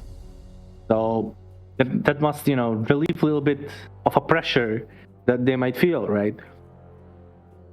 They already did a little part of the job done. One player is already out, so anything from this point on is just a plus, and we're getting into the game, and we got Swain, Leviathan, Marai Ward on another side, and misrates a double raid caller. Ooh, that's a lot of misrates. On the other side, full mulligan, Illaoi, Pirouette, I see. Wait, double Illaoi. Maybe not the best of cards, because a tentacle deck with no tentacles early game is not really what you want to see here. And we already start the misrates train going. Yes, sir. Second Mistrate, Mistrate coming Great down. Color. Oh boy. Oh man, oh man. Now we do see Tidal Invocation, which is, you know, the vile feast of the tentacles. So instead of summoning a spider link, you will summon a tentacle. I like this line that Awesome took. Just to be able to reduce a lot of this incoming damage that's coming on turn 3 already. But a lot of weight lifting here needs to be done from this Ilaoi, because Ilaoi really needs to get this roll going of this tentacle. Oh, these legions! Gosh! Oh my god. We missed the legions! That actually does put Awesome in a great spot now. Whoa! I did not expect that. So now that frees us up to kind of just rip Tide Sermon and also Winning just like get off this the top. Alright, second miss of Allegiance. You think it's Lunari called or Lunari? Nah, second winning light. Ah. Wow, that's too much to ask. But now it does give a little bit of a breathing room maybe for Awesome, because that's now one less fearsome attacker they have to deal with. And with a Sermon in hand, This Sermon with a Sermon that looks deals so 3 to a good unit and here. bonds 3. Yeah, it can remove a unit and then make your tentacle 5/5, I believe it will be here. Yeah, so 5/5. So already just a big beefy unit right there. That's a full attack. I'm okay with makes taking sense. AIDS. One of the units trade. Yeah, you can also do this. Wait, this flips Alawi, I think. Not yet, right? The line needs to see quite a lot of damage being dealt. It's 14, right? 15, and they already saw 5, 10, so it's 12. They see. No, it's in the 11. legal field. We're all wrong Okay, in 11. math. We suck at math, Ace. It's there. It's around those numbers. What somewhere is it? there. It's What fine. is this Don't worry about it. hand over? An interesting pass. I'm not opposed to it. Yeah, but Luna has like so much stuff to do here, and if Luna just plays Wraith Caller and maybe Elise here, they can just slam this Story of the Isles and just play Winning Light next turn. I like playing the Arachnoid Horror instead of the Elise. Okay, I guess the Arachnoid Horror can be done too. Sure. And we just make one of these 4/3. A fearsome. And we just play this Winning Light. Hope that's enough. That is enough. Well, now we'll see. Now we might be a little bit forced to block, you know.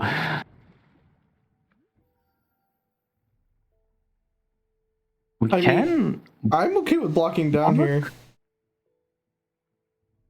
I mean, you don't really have to block too much, right? You can trade 2 of the units here. Oh, you can do this. I don't like that. Well, you have to do something, right? You just throw the 4. You throw both 4/3 miscallers or Wraith Callers in front of it. In front of You don't Alawi. have to throw both of them, right? You can only throw one under allow. You can survive on 3 HP, right? 3 HP is fine. Yes, but we want to get rid of these units. Like, we're okay with getting rid of these units here. I mean, I don't know if you're okay with it, but sure. Yeah, you're okay with it because they're fearsome blockers. This... Yeah, I mean, I don't know about blocking this Swain. I would block the Alawi for sure. Yeah, absolutely. Yeah, there we go. 3 HP is maybe dangerous here. And we probably are going to see a flock here, I assume, to save our tentacle. That's why I don't like that, because like now we just lose our 4/1 for free. Well, not really. I mean, technically that unit dies that dies every time, right? Yes, but like we can get the free trade with the tentacle is what I'm trying to get at. Oh, it doesn't look good. Interesting.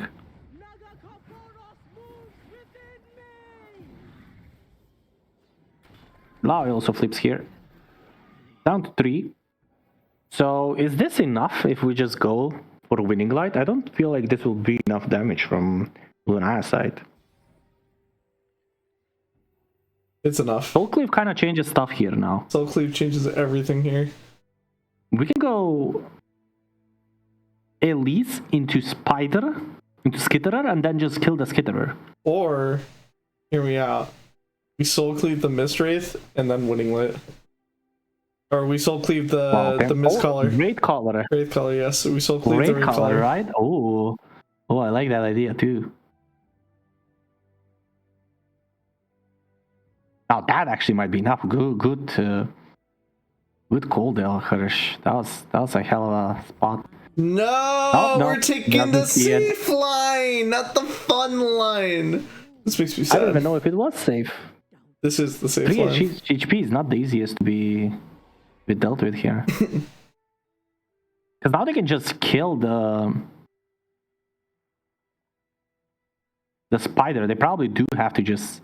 Awesome probably has to just hit the spider with the tentacle smash. No, Tentacle smash we're does still deal fine. 2, We're fine. but it's +1 because of the Ilaoi, right? Yeah, Tentacle but- smash would be killing the 3-3. But we still kill. Guys, we just go for this. We still kill here. Yeah, I think this might be enough from... 4, 8. Yeah, we can also make our Oh. 4-3 fearsome as well. Yeah. Yeah, this is enough. This is lethal. Because we have nothing to flock to level our Swain. No flock? I mean, that doesn't matter. I mean, yeah, there's nothing to flock. We just put fearsome on the other one as well. We actually don't even need the fearsome on Yeah, that. But you don't even need it. damn, another win where we see Song of the Isles actually have impact. I guess this... Song of the but I else did not have impact. Yeah. But it's there. It's there. It's there. We're sure to win when we have it. I'm upset. And Luna just gets another win. I'm upset. Honestly, that would have been a way funnier play. I wanted to see the cool line. Not the boring safe line. Nobody wants the boring safe line. We want action. Actually, we don't want action. We've seen enough of action. Don't bring action, please. Ready, action. You cannot Action. escape absolution. Or can you? No, you can't. It's impossible. I've tried. Them. I don't know about that piece of lore about you. Yes. I used to be on the run Alright. from absolution. But it caught up to you, eh? It caught up to me, yes. But moving on, we are seeing Swain Alawi go up again, and this time we see the Watchful Idol. Tentacle, early game. Really important. And good damage for Swain early game.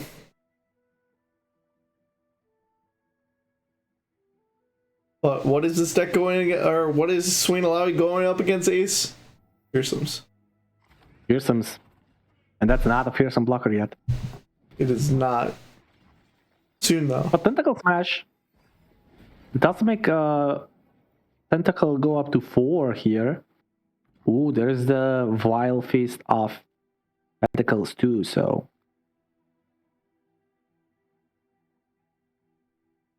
let's see what Luna decides to go for. Conquest, yeah, not bad.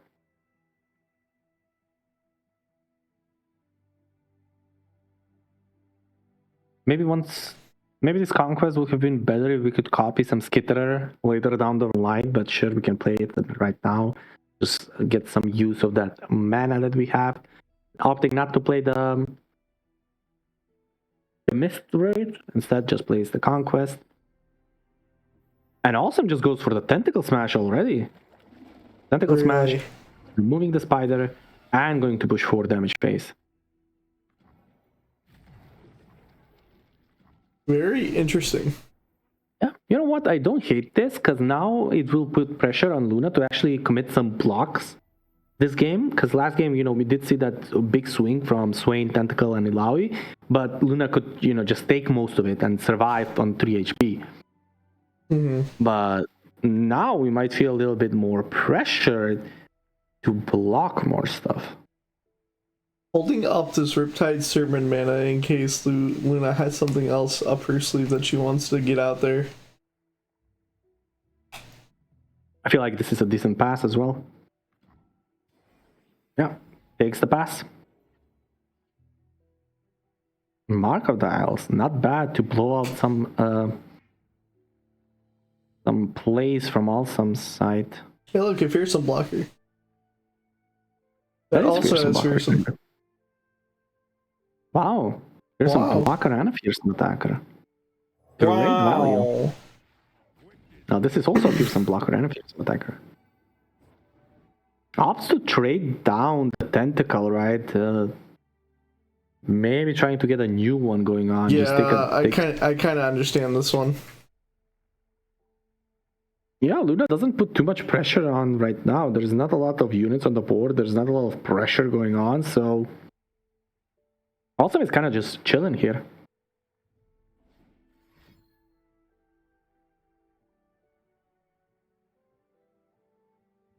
Oh, spells?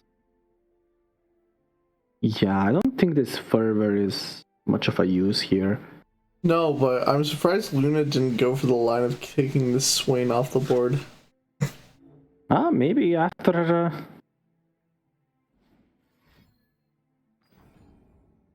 Oh. Wow, that's interesting. Now Luna can go for taking out the Swain, right? Box plus blessings? Or just box, right?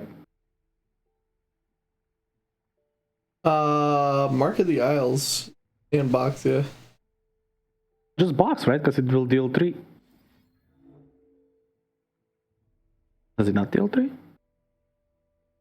Or Swain levels from this?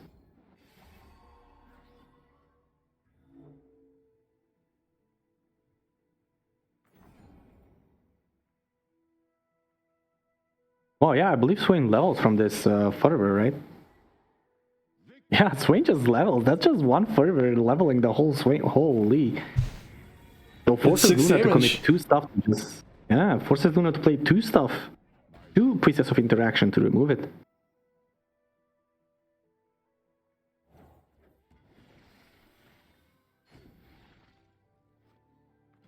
Yeah, Luna here. A little bit of a pickle because doesn't have too much stuff to play. Now, we will still see a decently big board here. Oh, there's Hecarim. Wait, did you just jam the Hecarim here? Oh my god, just play the Hecarim. Honestly, just jam the Hecarim here. I'm not opposed to it. Stuns don't exist, you will never get punished. Doesn't go for it. Decides to go for double miss rate here. Actually, Luna might take this attack. I know. Now we get to see Sermon probably here. Yeah, there we go. Sermon, and also creates a fearsome blocker. That is everything that Awesome can play this turn, so I can see some more development from Luna's side here and actually push some decent damage. Maybe about 13 damage pushed. No, it's 7 or 8. It's 8 or 7. 8. But we're It's going 8, for yeah. 8. 8 down to 9 HP. Here's the And the heroine. Hecarim. Where's Red our color. heroine? I just jammed the Hecarim. No, we're jamming the mystery or Wraith Color here. Nah, just jam the Hecarim. We Come with on. the allegiance! The Wise in one best of 3 with the Luna misses allegiance. Holy. Well, there's the Might on top. Or a Vladimir. Or, the Vladimir or a Might. Honestly, a Might would be really nice right now. Oh, Box here actually removes both the Illaoi and the Tentacle. Can we, It's get, actually pretty decent. can we get a Might? And just Hecarim Might for the win. I actually don't have enough mana to do both of those.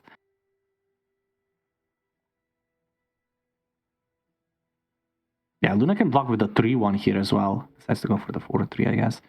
That's fine too. I'm gonna see the Box. The Killing Bokes. both Illaoi and the Tentacle. So decent amount of value for the Box there. We get a nice box. We are going to see just awesome committing maybe this drain spell on the 3-1, but also maybe not, because. But if you don't have a blocker, yeah, we might get blown out. So, because if Luna just burst summons with this landmark, isn't that just lethal? Well, I guess we can just do it next turn on the stack, right? We know it's a Noxus card off the top, so we're not really scared at all here. Honestly, this has to be Hecarim here. This has to be Hecarim. Yes. They can't really remove it in one go, right? They need to damage it and then play Flock on it. So means Hecarim gets to summon those 2/2s that will attack as well, right? And Hecarim and the burst summon from the landmark might be enough.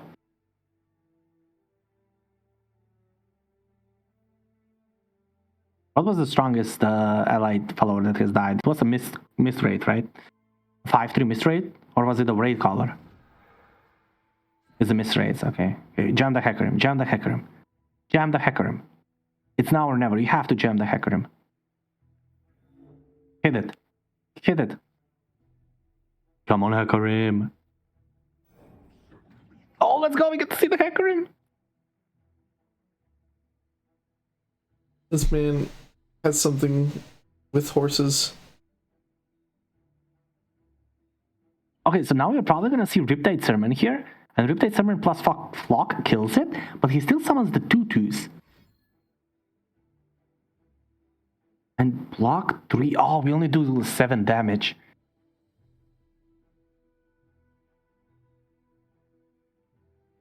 Unless Awesomes decides to summon another unit. Yeah, decides to go for summoning the 5/2. So the Hecarim will actually get so much value here because we can put it. Well, we just swing with it, right? Doesn't matter where he swings. None hallowed units has died yet. We just full swing here, I guess. Let's go, Hecarim swung. I mean, it ain't doing much, but it swinged. Push damage. It's a decent blocker with 6 damage, 6 HP. Is this title invocation that we have? Yeah, probably killing the 3-1, right? Damn, imagine if we had mana for this. Might. True.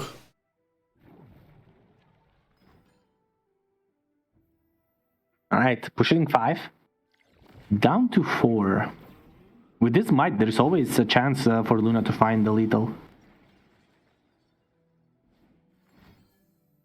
Blocks the Hecarim immediately. Doesn't wait for it at all. We'll see at Alawi. We can also see the idol here. Yeah, we play Watchful Idol. Yeah, Watchful Idol, Ilawi, and a Tentacle Smash is all that Awesome has, but on the other side, on Luna's side, there's not much to go for, and Boisterous Host. Oh, Eye of the Storm. Is this a No, Eye of Alawi? Nakakaburus. Eye of Nakakaburus. Make it rain and a Swain. No, it's just Swain. Just jam the Swain. Yeah, just jam the Swain. Swain is just lethal, right? Because that's 8 from Swain and 3 from the Tentacle, and with Make It Rain. And also the stuns that we can get, right? So we're guaranteed to stun a unit with Make It Rain next turn too. So it's definitely just jamming the Swain here.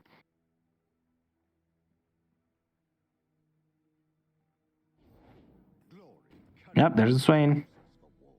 Probably a Boisterous Host here to have a blocker. Oh, well, it's not lethal even if we don't block it. But we probably do block most of the stuff here for Luna. I mean, if we can block anything. No, I think we play the Skitter. Yeah, the Skitter. Why would you play the Skitter here? So we can block the Swain. I mean, the Swain has overrun, so it will still hit and get his ability off. No, it doesn't. The 3/3. 3/3. Alright, the Spider is a 3/3 now. Right. But then again, you don't have to block the Swain, right? You don't. No, you have to block the Swain. If you let the Swain hit face, you're taking more damage.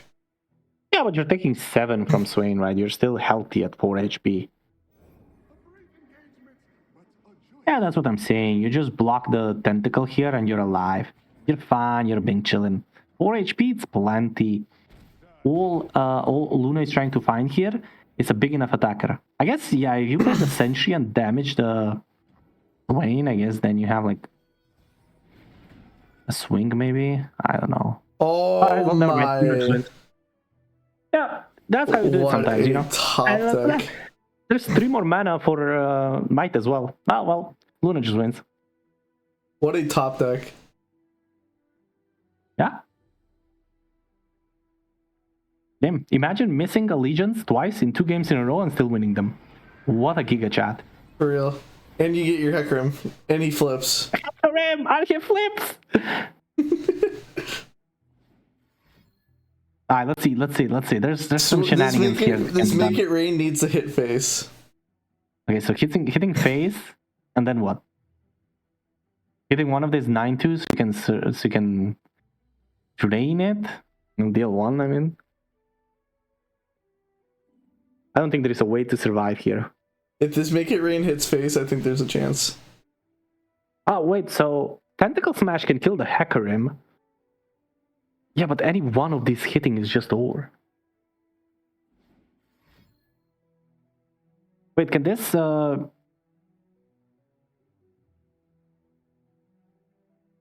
Tidal Invocation go face? No. No, it's deal 1 to a unit, right? Oh my god. Why did it hit? But it's still not enough, right? You only need 1 unit hitting. So it depends on which one it stuns. No, it's still enough. This 4-3 will just get through on the sides, right? So yeah, that one gets stunned. 2 get blocked, and 1 gets killed, right? Oh yeah, this is lethal. Never mind. It's lethal because of the last unit. Yeah, for some reason I thought. Or one of the mites. You just might something. Oh my god, just play might. Luna, just play might on something, please. Oh, come on. Damn. Luna playing to win instead of for the funny place. Oh man. Terrible. Unfortunate. Yeah, but that's why they're 2-0, Hirsch. Look at this. This is true. And it is down to Swain's Flock, their last person. We finally get our grudge match now. It is the man, the myth, the legend, Stolen Conch himself versus Lunaya next match. Yeah, Luna gets a quick 2-0. I mean, somewhat of a quick. It was kind of a nail biter. Missed Allegiance on both games, but still managed to pull through. Yeah. Crazy games. You know, some really good top decks in the end. Yeah. That harrowing off the top, probably the only card that wins the game there, honestly, and just finds it at the right time. You know, that's what they say. Good players just draw their cards when they need it. Exactly. What did they say in Yu-Gi-Oh? Believe in the heart of the cards. Yeah, believe in the top deck and it pays out. Yeah.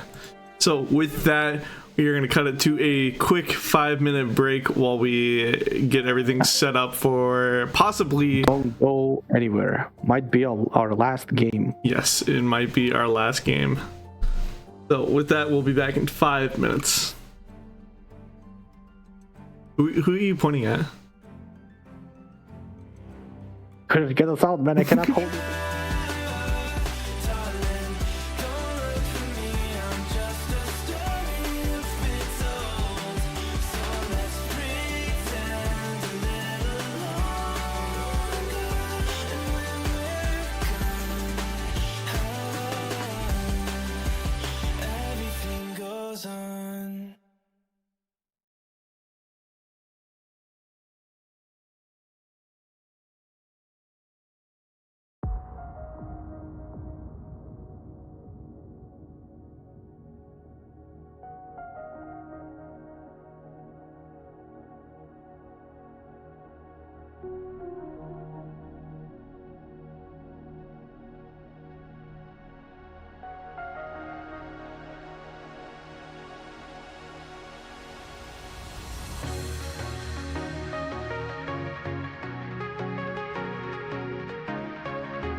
Hello, everybody. Welcome back to Aegis Esports AAL Aegis Ascension League, and we are seeing some ascending tonight, Ace.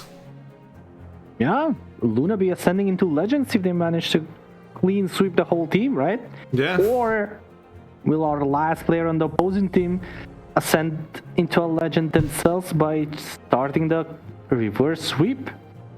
Yeah. So, what we just witnessed last match, we just witnessed Awesome get taken down 2-0 into Lunaya. Now we are in the possible last match of the night, Ace. If Luna wins, she beats Stolen Conch, Bar's Chimes will be ascending into the Ascension League. Yeah, it's do or die for Conch. There's nobody behind him, just the wall. So the only way to get through is forward, and that forward means beating a couple of fearsome decks first. Yes, I'm sorry, I misspoke. Not ascending into the Ascension League, ascending from the Ascension League into the Champions League. Champions League. There Yes, we go. Sir. And Ending into champions. yes, sir. And moving on into the decks real quick, we'll go through Lunaya's decks one more time. This, I swear, is the last time we will see Lunaya's decks, because win or lose, this is the last time we will see Lunaya here. Oh, that's actually correct. Yeah. So, Nice one, Harsh. Nice one. deck one, what do we have? Fearsomes. Fearsomes. Yes. Deck two, we have Fearsomes. Fearsomes. And Okay. to round up the lineup very well. Let me get this one. Okay. I know the answer. Okay, well, go ahead.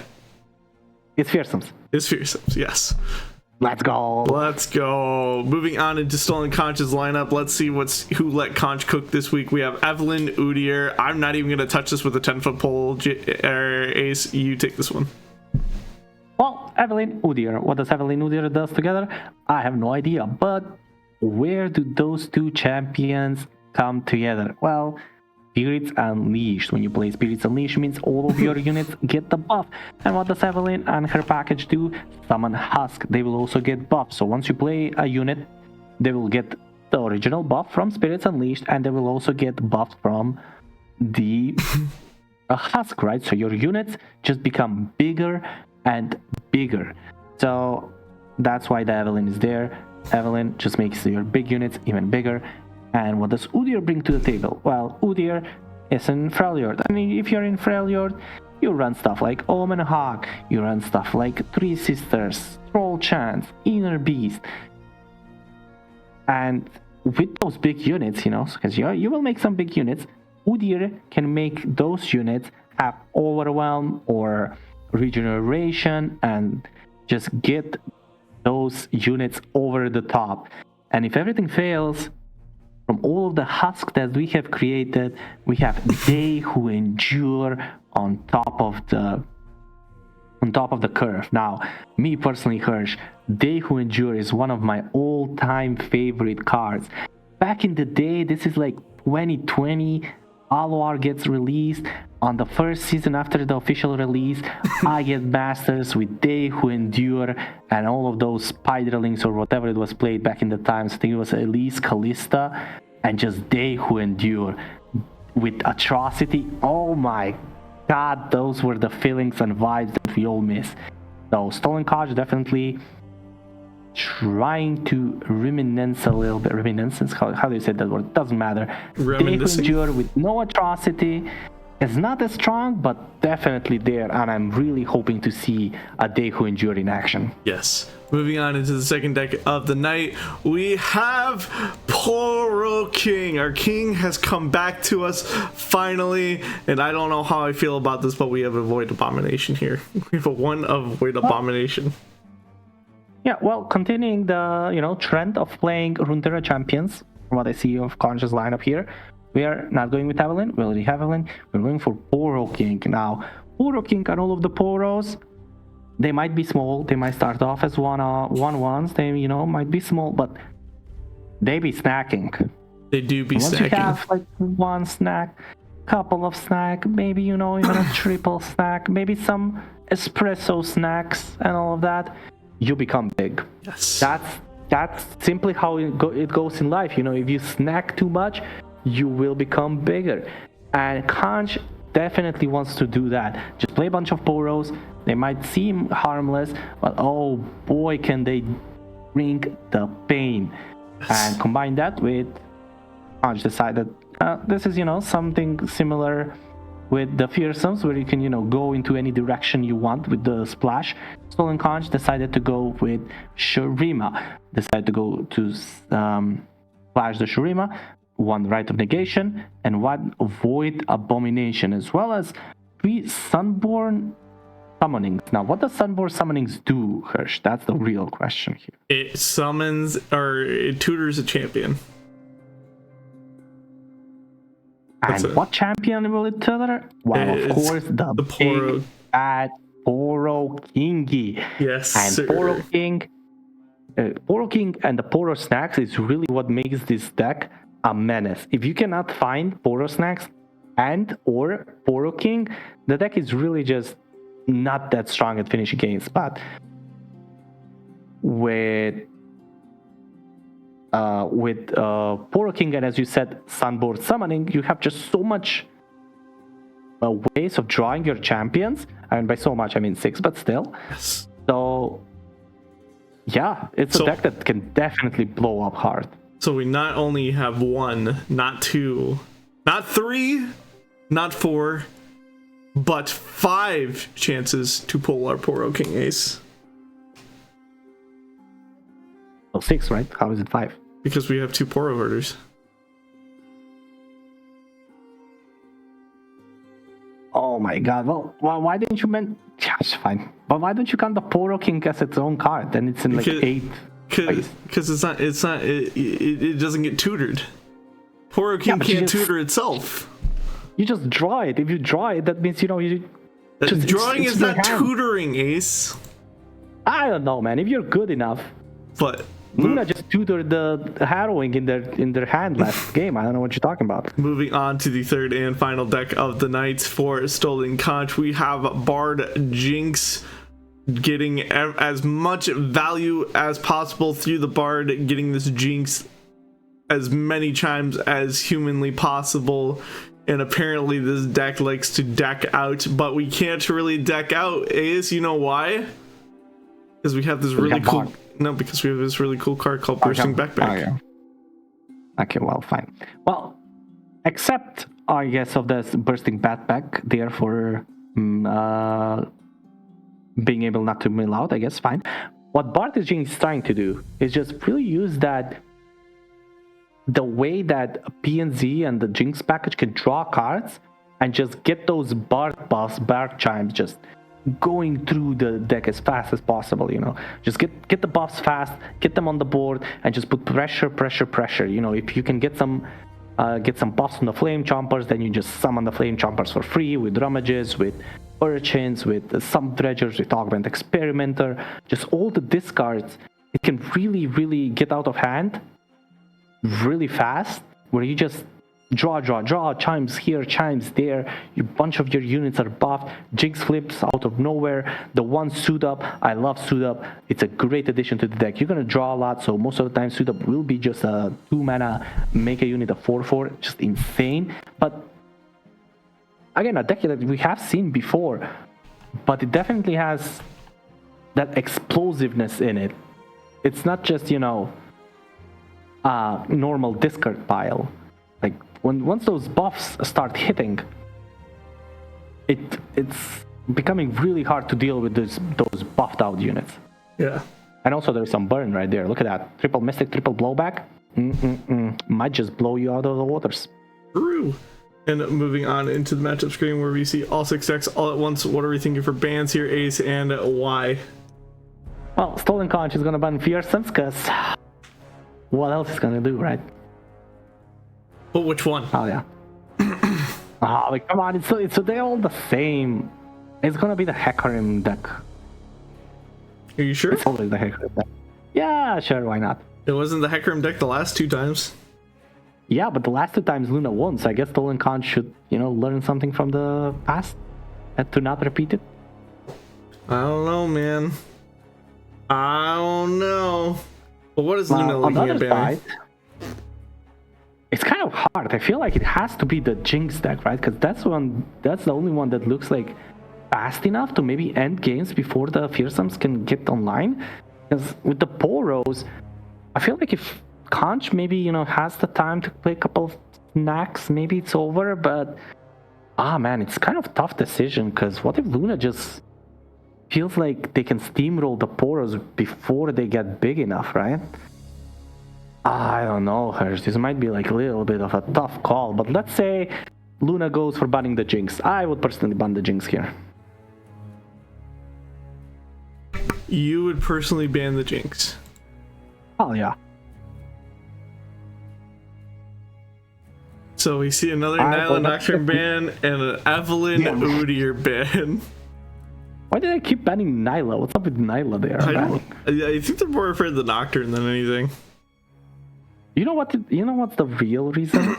That's the only deck that has 2 cards that aren't in those regions, right? So the deck only runs 2 Nylas, right? What cards? And all of the other fearsome decks have like 4 cards that they can miss allegiance on. And this one has 3 Nylas, but still. So this deck only has 3 chances of missing allegiance, and the other ones have 4 chances of missing allegiance. I mean, which we've seen. Maybe that's the that's the thought process. Getting a opponent to miss allegiance. Yeah. Have them miss allegiance and then lose anyways to them. Yeah, that makes perfect sense. Yeah. So what are we thinking is going to get played first here, Ace? Jinx. I think Jinx absolutely stomps Fearsomes. Really? No, for sure. His Jinx deck, oh my god, stomping Fearsomes. Absolutely demolishes them. I could see it keep up with it. I actually have never seen this matchup ever. I'm just saying it with confidence so you believe me, Hirsch. No, I mean, I could see it keep up with it, honestly. Nah, you're taking way too, a neutral position there. Nah, it's absolutely stomps. Now, about Poros, I have no idea. I have no idea how that matchup is gonna go. So Poros, it all depends on hand state. Poros can beat Fearsomes. It all depends on hands and how fast we get our snack. I guess, yeah, it depends on how fast the snacks comes down, right? Will they become fearsome blockers fast enough? And, well, I did get the matchup right? And we are going to be starting with the Jinx. True. He did get the matchup right. That's huge points for me. You get one of your Aegis dollars back. Let's go, Aegis dollars.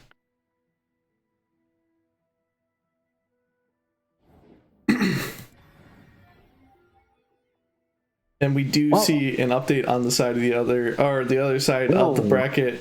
Victor's Glorious Evolution 3-0ing Misfortune's Powder Monkeys. So Victor's Glorious Evolutions gets to go back into the Aegis Champion League next season. Damn, which player just steamrolled over there? Mr. RoboMaster himself. Oh, wow, RoboMaster. I kind of demolished that fool last weekend, but sure. He learned a thing or two from me, and now he's demolishing the whole of Aegis. That's how it goes. What did you bring last weekend to the tournament, Ace? Last weekend, oh man, I brought this card, but in Noxus Stargon, yeah. That was Zoe Draven. And I managed to how well did it go for you? Legions! He missed the Legions, gosh! They missed the Legions again! The 4-card Allegiance miss. Damn, 3 games in a row. This is obviously enough talking about me and my greatness. We kind of missed a huge box getting played by Luna's side to absolutely demolish Stolen Conscious board. But then when Luna tries to take back, the tempo and, get some board advantage, they miss Allegiance. Huge. And now I can see like double Boom Baboon getting played here. Double boom baboon into rummage. Boom baboon. I mean, probably not, right? Because we don't actually have the board space, so maybe we're gonna see Urchin here instead. All right, now we hit the Allegiance. You know what's crazy, Hirsch? That we actually already played a Lunari Duskbringer, so there were only 3 cards that we could miss Allegiance on. We actually hit one of them. This is true. That's absolutely crazy. Okay, so we decided to remove the Lunari Duskbringer here.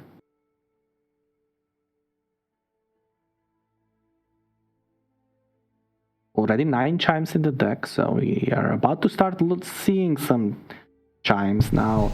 It's really going to come down to how Conch decides to play this. We have blowback in hand. We have the Boom Baboon can be played. Yeah, maybe Conch does want just a little bit of a less units on the board, so maybe trade down some of these units. I would like to see the Sump Dredger get in. Or the Dredge Dredger. Well, I don't know about the Sump Dredger there, honestly. Well, Sump Dredger gets in because it takes one of the miscolors out, right? Yeah, but the miscolors don't have fearsomes, right? You're not scared of them for now. Oh, this has just traded. Oh man, that Jinx. If we get a Jinx here, that'll be so much value. Yeah, 100%.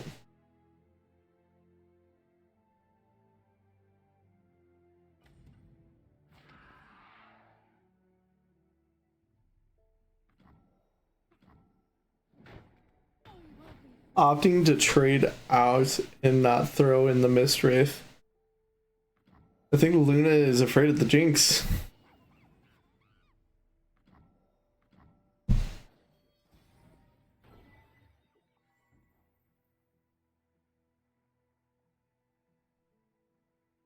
So we see a Jury Rig come out or get top deck here. Honestly, I am okay with playing Augmented Experimenter here. I am okay with discarding this entire hand and just kind of going next.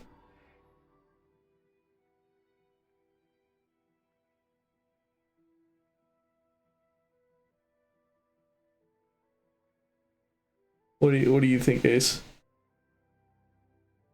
I think that this deck really needs to find Jinx, because this Augment Experimenter is really good. Oh, wait, on offers a pass. I mean, like I said, I'm okay. Man, I'm okay with throwing the Augmented Experimenter out here. Will kill a unit, but you don't get the value out of any of your cards here, right? Where you might just play Blowback instead. Just Blowback your 2 cards here, get the damage off, kill a unit, and then next turn you can Augment Experimenter, right? But like he said, we need to start finding this Jinx, and we need to start finding it like now. Let's take the pass though. Finds another Blowback. And on the other side, look at Luna. Harrowing and Winning Light. I think Conch is upset because he hasn't hit a single chime. His Boom Baboons are kind of getting value here. Yeah.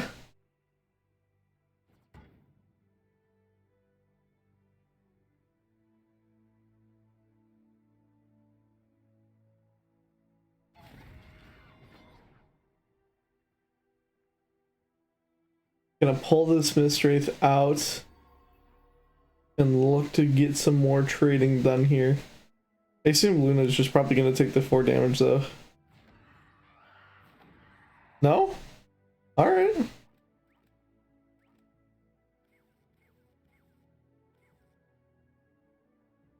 Decides to block. I guess their plan might be to go for Harrowing next turn and not care about this Winning Light. Alright, what if they just Harrowing this turn and just play Winning Light next turn? Because technically they will have enough units to do so, right? Because they will summon 2 raid colors, they will summon 2 miss raids. Or they could, you know, just play pass. Just Giga Chat pass from Luna here. Oh my god, Giga Chat pass from Luna here. Oh, we get 2 chimes.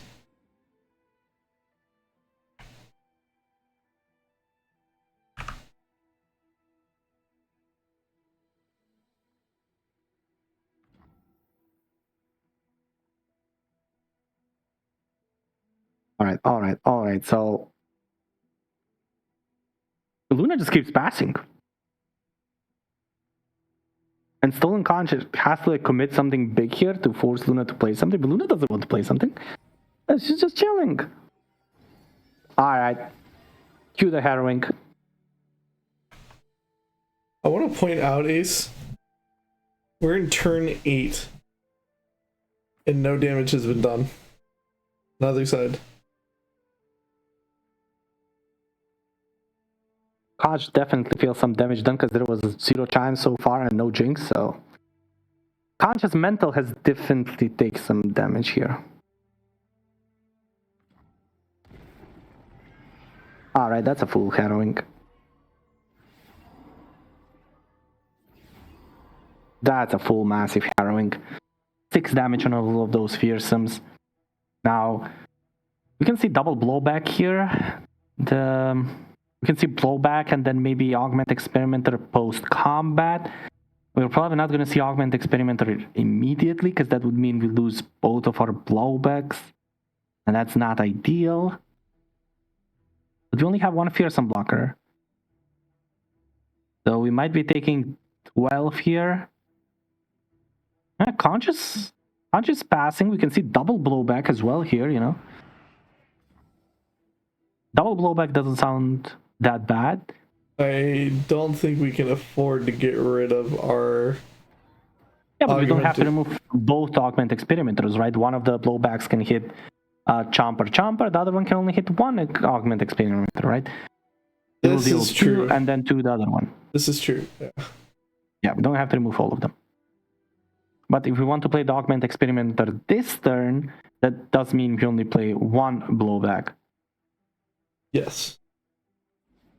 Let's see how many blowbacks. Oh, both blowbacks.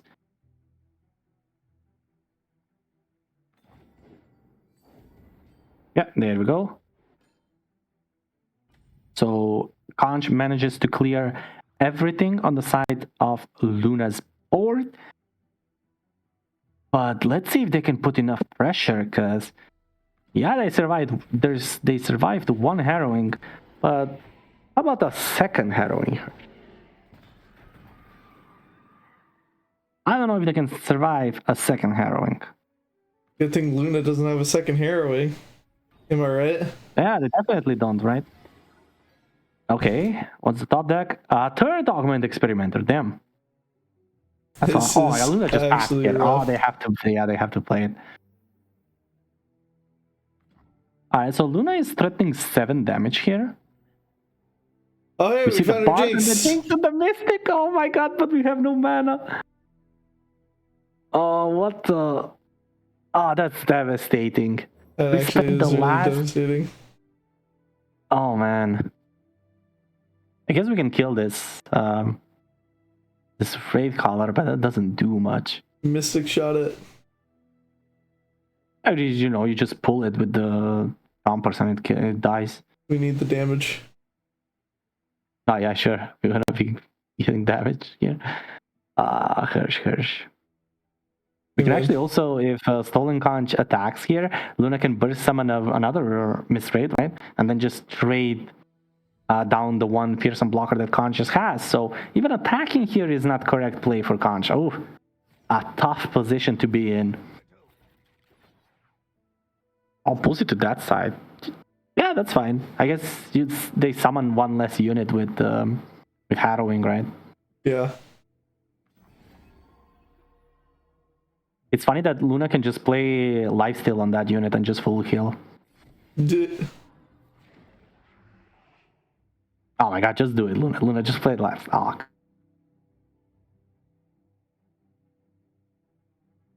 Finish the game against an aggressive deck at 20 HP. 100%.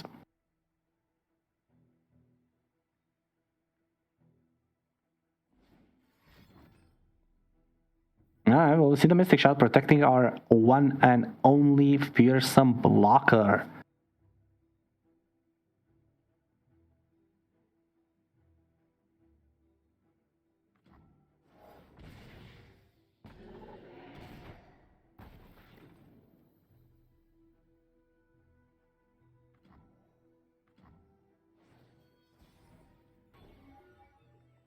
there anything that Conch can pull that will stop this?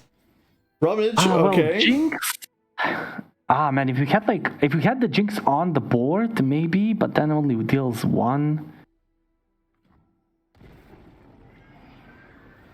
That's just so much fearsomes. Now we're only summoning miss rates, no raid colors, and that 13 HP. Well, technically we can survive a hit from a single raid color, right? Yes. So, if we shot double Mystic Shot... well, I guess we're not trying double Mystic Shot now. But we get to see this cool Bard animation. That's something, right? Brewing.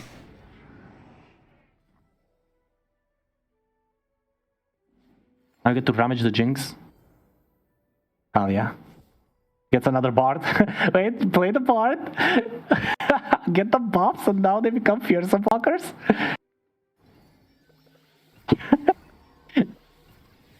Wait a minute, they all fearsome blockers now. Oh no, the 1-3 didn't get enough buffs. Oh, that would have been hilarious. And imagine if there was a Mystic Shot drawn as well. Oh my god, that would have been hilarious. I just want to point out, Luna has missed Allegiance 3 times tonight and is still winning. No, it's 3 games in a row and 3 wins in a row. Yeah, I also want to point out, Luna's winning after game 1 with the winning late. What is going on here? Yeah, important to know that the Jinx Bard deck just kind of wrecked right there. Like, no champions until you got 3 Augment Experimenters in the hand. Oof. You do not want to see 3 Augment Experimenters in one hand. That was a bit rough, not gonna lie. But yeah, now all that Luna needs to do is get a win with this Noxus splash of fearsomes with, those 2 mites and one Vladimir. I guess there's 3 copies that can whiff there too. But let's see if Luna actually hit the Legions this time. Oh, Zane turns into Flame Chompers or Jury Rig. That's aggressive. Alright, Zane turned... Okay. Zane turns into Flame Chompers and you still have Baboon and Augment Experimenter. So all Conch needs here is either a Bard or a Jinx to just, round up this hand and feel good about this game. Yeah. On the other side, we have a Curve as well. Oh, Gwen. Okay, so both players kind of finding a decent early Curve. Playing Chompers into Urchin. There is Bard on turn 4. Gwen on the other side on turn 4. Ooh, this will get messy. You're gonna have a banger of a mid game here that will decide the winner.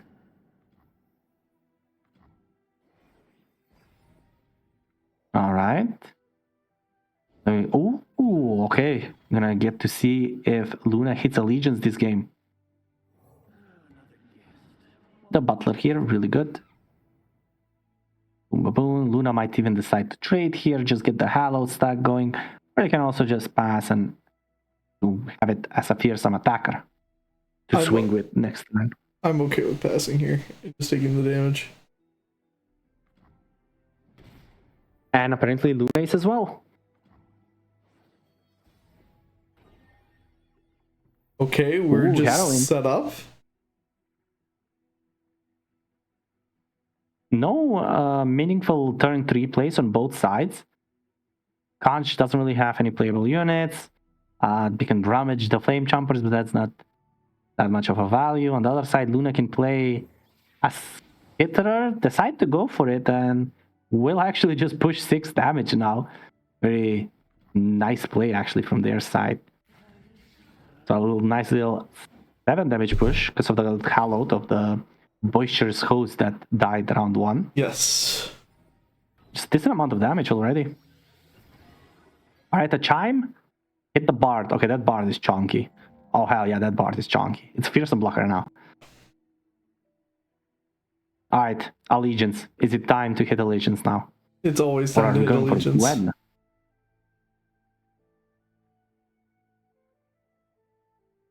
I would like to hit Allegiance. Yeah, hitting Allegiance is pretty good in a deck that, revolves around hitting Allegiance. Yeah, you would love that. This is true.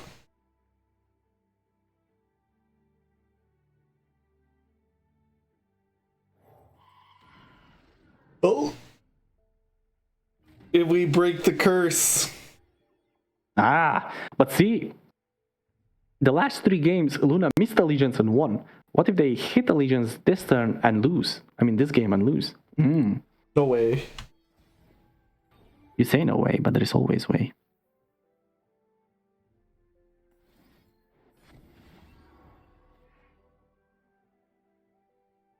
Alright, so we decide to burst summon a fearsome attacker as well. So Gwen still on the board, on the bench as they say.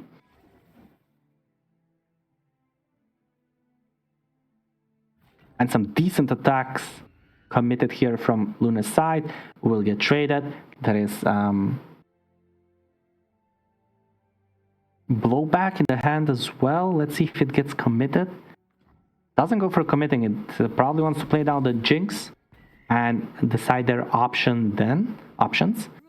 Yeah, there we go. The Jinx. We can level the Jinx pretty easily with this Augment Experimenter and remove a unit in the process. And maybe even get a rocket.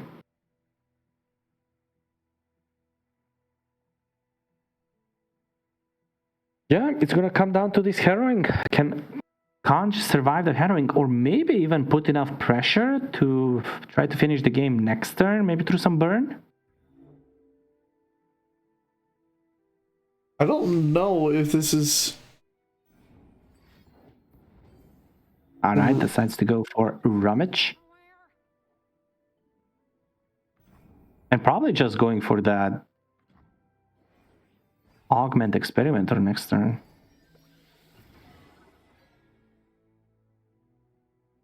Gets another unit on the board. So it will be a full board from Stolen Conch's side with that Jury Rig getting discarded. Augmented Experimenter coming down. He's a 4/4. Decent blocker. Removes a Fearsome as well. And levels the Jinx. The Jinx has flipped. To see this nice animation of the Star Guardians. And the rocket from Jinx will be able to remove 2 more units here. Blowback is also a huge pull here.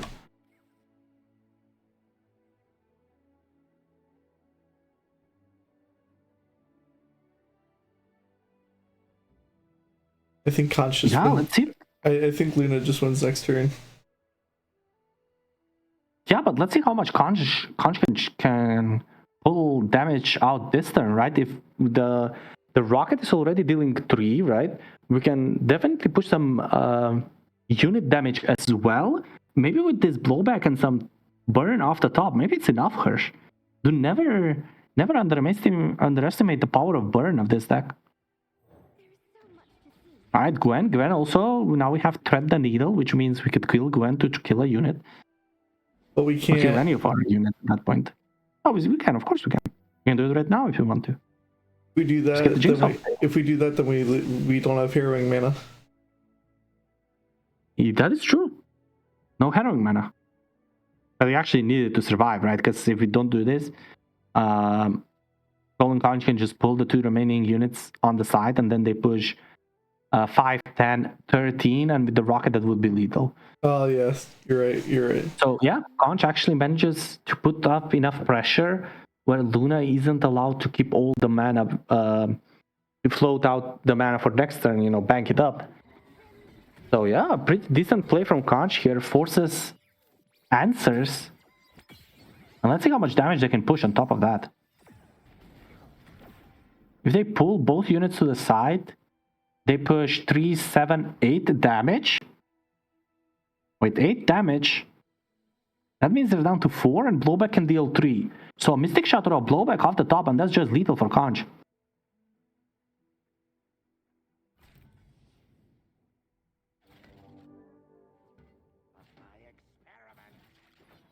Just pulls both to the side, there we go. Down to 4 and Blowback in hand.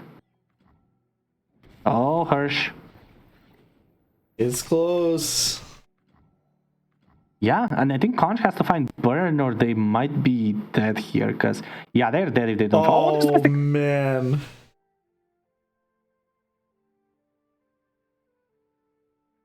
Oh, man. Well.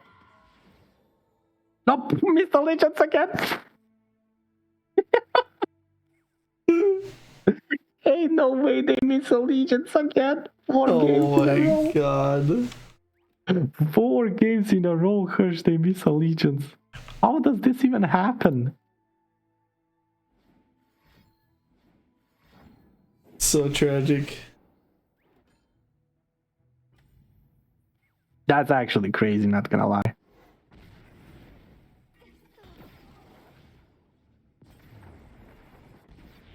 And there we go, And the burn. we go to game And Conch 3. is on the table. Conch is on the table.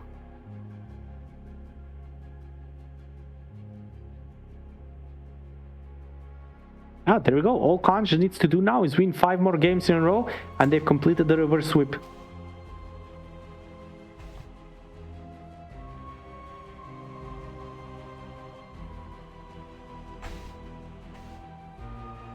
What Yeah, a they're about 16.67% of the way there.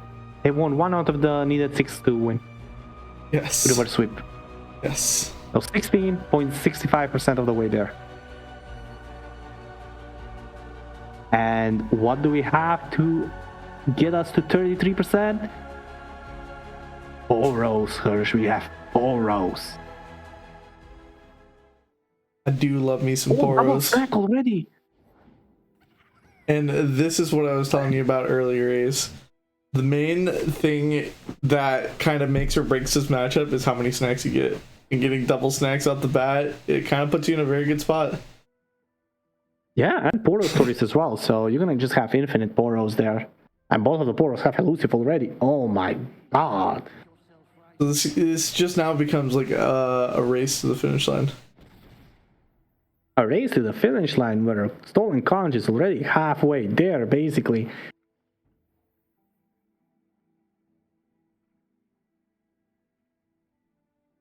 Double Poro stories and double Poro snacks.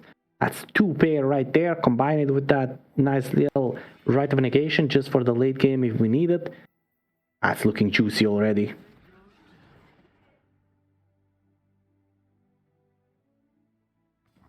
Now we do take some early damage, right?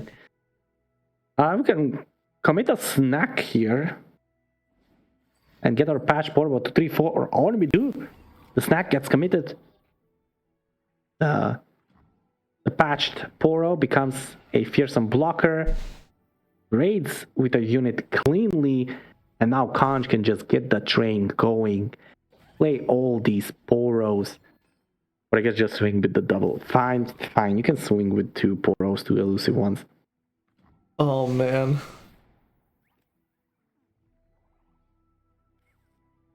That's already, you said the race.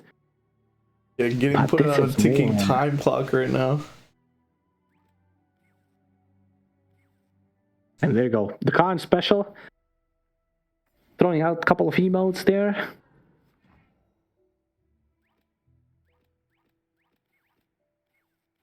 Some more emotes. Yeah, you better hope Luna has them what's it called, muted. Otherwise, Conch is in their head already. Living in their head rent free. Rent free. Man, I wish I was living rent Oh free. my, and we get a Fable Poro too. There's some fearsomes. Honestly, if you're Luna at this point, you might even take this path. This is looking bleak.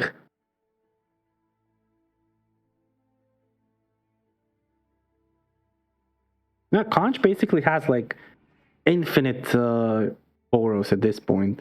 With the 2 Poro stories, that's what, 6 Poros already there? So, I mean, 7 Poros in hand? Holy.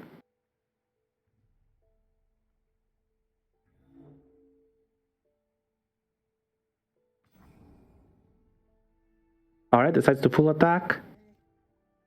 Yeah, basically Luna is putting all of their eggs into that harrowing basket, but with that right of negation.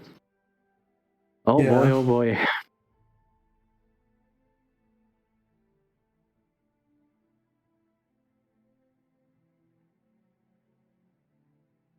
Alright, so we see Conch deciding not to block with the his elusive Poros. Likes to keep them back because just in case you get another elusive Poros from these Poro stories that would just be lethal on the spot. And that's kind of chill, kind of vibes.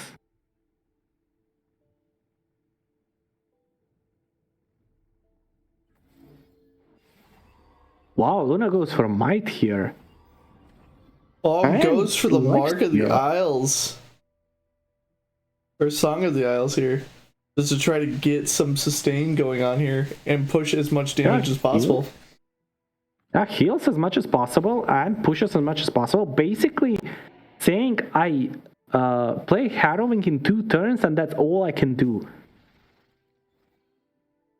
And that's indeed all they can do here. I even like the play because it puts them in a position where they might be able to win. Now we know that there is a deny, there is right of negation play, but it's a desperation play that you have to play to be able to have a chance. You know, just play to your outs even though they're super slim here. I think this is just lethal. It is. I mean, it's not because you can burst summon a blocker. It's not lethal, Hirsch. Oh, you're right. At 2 HP, 2 HP is very healthy. Is But it that though? means no harrowing mana. Yeah, 2 HP is plenty. Oh, 2 HP, sure. Jeez. I've seen players win with less. With 1.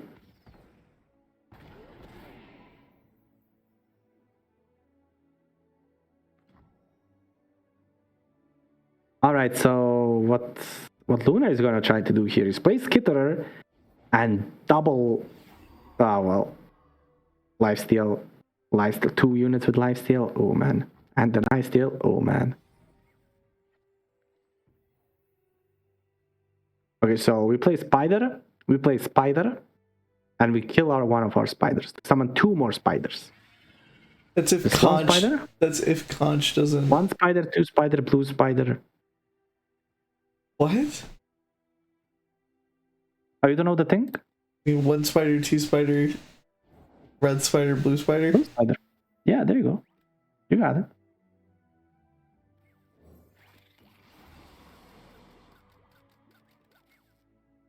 And Luna pops up the crying Poro emoji, very, amped because they are getting beat down by a bunch of Poros. So a sad Poro, very fitting. And on the other side, we see the big overwhelmed Poro and still keeping the 9 mana up. And even if this went through, it would probably not have been enough. But Conch says no, and with that, Conch is on the board, and Hirsch, is it happening? Is reverse sweep possible? Are we going to see it, Hirsch? We may see it. The knight Yeah, is and still Luna. young, Ace. Luna gets beaten by Conch after destroying all of the other teammates of Conch, all of the flocks out of the board, just demolished by Luna. Conch steps up and takes Luna down, and we have a series. Yes, sir, we do. And with that, we are going to throw it to a quick 5-minute break while we get set up for the next set. Ace is fading away into the void. We're gonna see how far he can go. And he's gone. So with that, Ace will now be replaced because he has fallen into the void. Goodbye, Ace. With that, we'll throw it to a quick 5-minute break and we'll be back for the next set here shortly.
With a little bit of love, a little more hate, it always hurts to say you are the best at being the worst.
Welcome back, everybody, to Aegis Esports AAL Aegis Ascension League.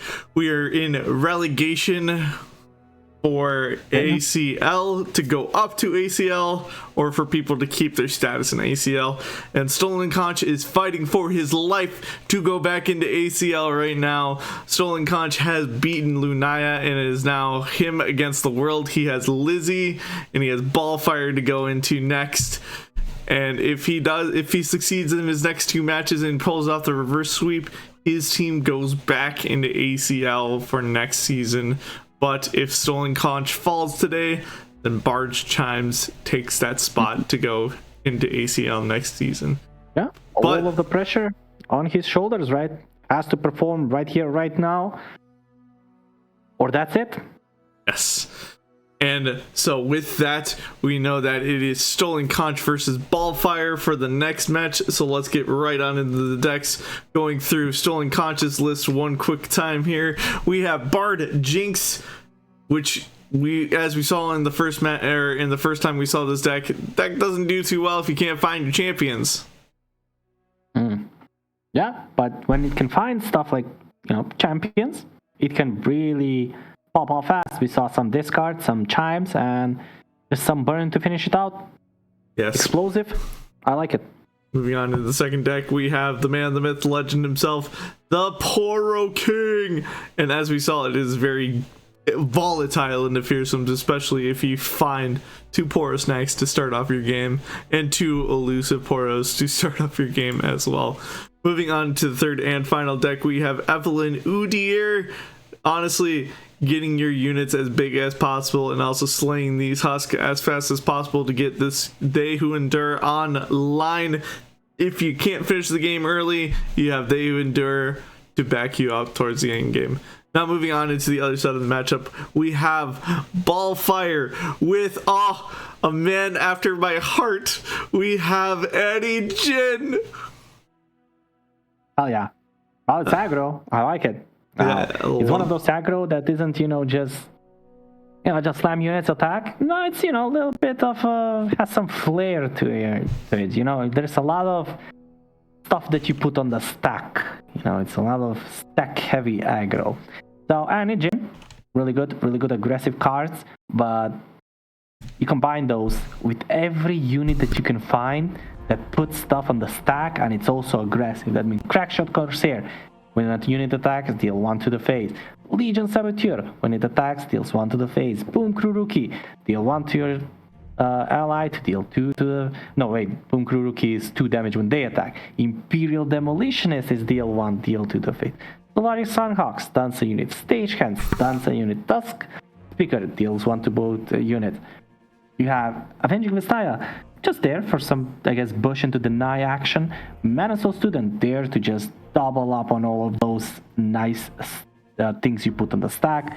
Witness, another way to stun. An Augment Experimenter there, just as a little bit of a refill, a little bit of a reach on the end. You just find those couple of units, couple of spells that you need. And of course, a little bit of reach with spells. Very, very limited in the spells department. We only have 3 Furrest and 3 Pirates, but that's all you need. Yes. With Annie and with Jean's ability to stun units as well, it can really get underneath you. Even if you have a full board, you think you have a board, you're safe. But if they can, combo out a stun card to Jean gets some action there, you might just be dead even if you're at full HP with full board. So definitely not to be underestimated, and definitely explosive. Yes. Moving on into the second deck of the night. What do we have here, Ace? We have another Poro King deck. Oh. But where is our Zolani? No Zolani? Oh, yeah. As you said, Poro deck, but unlike Conch that splashed Shurima, Bullfire here decided to splash Targon. Now, we would have, expected maybe a Zumami or two on the top there, but decides that the only thing they need for splashing, 2 Hush, 1 Pale, and 2 Sunburst. There's no allegiance here, so you don't really need that, Don't really need a low amount of cards from other regions, so you're not scared of missing allegiance, but Bullfire deciding that they really just want to go in on all the Poros, don't need Zumami on the top for the finisher. You just finish games like Conch did against Luna. You just play a 1-2 Poro snack and just overwhelm your opponent by just playing. The sheer amount of Poros that you can play is good enough. Yes. Moving on to the third and final deck for Ballfire, we have Janna Nyla. Yeah, cheating. But as we said, just so much different versions of this deck around that you can even sometimes find the deck that has like 15 to 20 cards difference. As you can see here, 2 Eager Dedicant and only Pole Shark, so we don't get our I don't even remember the name of that one drop. That's a 2-1 and this becomes a 3-2 when you draw 3 cards. Doesn't even matter. We're not gonna see him. Master, look Other out. than that, there you go. Look out. Thanks for looking out for me, Hirsch. You're welcome. Other than that, we have Ruined Rex. A little bit of a difference there. A little bit, reach and board clearance. Triple Temple. We didn't see that in the lineups that we saw today. We saw no Temple, but here, Triple Temple. Combine that with Gacha, because you have more draw, means Gacha gets more value. Other than that, only 1 Wisden Caseman, only 1 Elephant Man to get those double spells. But overall, it's still the same deck. It wants to draw a lot, and just beat you with some more draw. It's drawing. And it's cheating. It's very much cheating. I hate it when my opponent draws cards. And moving on into the matchup screen where we can see all 6 decks all at once. Ace, what are we thinking for bans here and why? Well, damn. I was not prepared for this. Ooh, what is this? Well, I feel like Stolen Conch will ban the Anijin. I feel like the Anijin is kind of too explosive for like a lot of these decks. I feel like the Poros, there's no way they keep up with Anijin. I feel like the Husks with Udyr probably cannot keep up with Anijin. So I feel like Anijin is just definitely too fast for Stolen Conch's deck here. So Anijin off the table. On the other side, from Bullfire, I think we're gonna see Udyr off the table again. I don't think. I think Bard's Chimes have like just collectively agreed to just not let Conch play Evelyn at this point, and they will just not let play. They just don't let Conch play his Evelyn. That's their game plan, and let's see if it works out. I'm very sad at these bans. Both Poro Kings are off? Oh my god, disgusting players. Oh my god. I'm very sad about this. Can we give them both loss and just go on with the next game? Yes. Yeah, let's just disqualify both players. What is this? Why are we fighting Poros? We just got to see one Poros. Give us more. Exactly. I need to see more of my king. This is what I came here today for. I guess we got to see Evelyn. I don't care about Evelyn. Evelyn's boring. Anna Jin, though. Yes, I am okay with Annie Jin. I do love me some Annie Jin Anna gaming. Jin. Yeah, I love it when Anna Jin has like 2-3 units on the board and they just deal 10 damage from just the stack. Ooh, I love that. Annie Jin is probably my second favorite deck in the entire game. Right behind Sermon Pirates. Am I not right? Fish? Yes, right behind Sermon Pirates when Sermon was OP. I know you so well. I know you so well, Hirsch. Yes. Wait, you can play Sermon Pirates right now, right? Because Sermon is back. Yeah, but it's not that great. It's not a great card anymore after they nerfed it. But you can make it great, Hirsch. Let's make your Sermon great again. Just have to believe in yourself. Go in and play, I don't know, 80 games of ranked today. I don't know about that one. I don't know about that one there, bud. Yeah, you're just missing the dedication you need to become great. I was already great. I hit rank 1. Just do it again. You know what I hit rank 1 with, Ace? Pirates, yeah. Pirates, yes. But without Sermon, you know you know what I had instead of Sermon? Double up. No. Even better. Decimate. Even better. I don't know. I had Captain Farron. Oh, Captain Farron. My Yeah, one actually of play Captain the next Farron. Captain Farron. Yeah. You can play Annie Gwen with the landmark, right? The 1-mana landmark that summons Tibulk. Yes. Yeah. And you just play all of the control spells, and then you just win by playing Tibulk, and then Captain Farron comes down. You get 2 decimates. It's great. Yes. Yeah. I love Captain Farron. I love I feel Captain like Farron is too. Captain Farron an aggro card, Hirsch? I feel like Captain Farron might not be an aggro card. It is to an extent just because it's an 8-mana 8/8 overwhelm, but if you're the reason why I ran Captain Farron in the aggro decks is because like there were some times where you weren't getting to the finish line when you needed to, and Captain Farron kind of just like limped your deck to the finish line and kind of gave you that extra kick that you needed. Captain Farron, I think it's an aggro card. I feel like it's an aggro card. It's an 8 mana, but it's an aggro card. You play Captain Farron, you get 2 decimates, you get to burn the Nexus, and you try to push damage with Captain Farron. Yeah, I think it's an aggro card, yeah. Let's say Captain Farron is an aggro card, yeah. Yes. We're just waiting for these players to get into the game. What are we thinking for decks that are just going to be played first, Ace? Oh, Evelyn gets played off the bat immediately, and it's going to get absolutely demolished by Annie G in game 1. Are you sure? Oh, of course. We can wrap this up right now, come back in 10 minutes, and have 1-0 for Bullfire. Because Annie Jin bit... Not gonna see that matchup. Well, we are going to see Evelyn.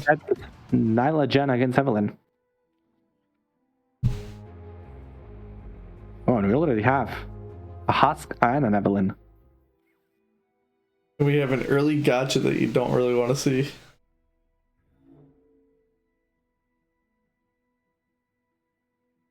Yeah, that's one of our cards that's going to be first on the chopping block when it comes to, you know, putting cards back in our deck.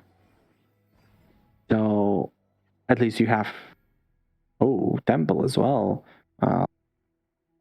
Temple might find some value here. The gacha will get updrafted definitely either by Janna or by Temple soon enough, and we might even see a Bull Shark come down right now. Or we might wait and play it on turn 3, which would mean the fleeting card we draw comes down at turn 4, where if it's not playable or we want to keep it for later stages of the game, we can updraft it with Janna.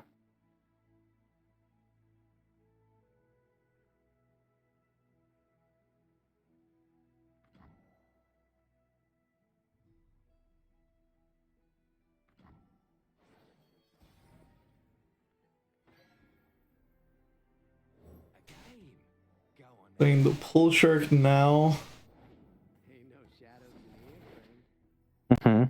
Full shark on 3, as we said, yeah. Ooh, we can see a mystic shot on this husk, actually, just to get it out, you know? I don't think we will. I would love to see that, actually. The Just nice, gives nothing. the nice. Oh, please, mystic shot this husk.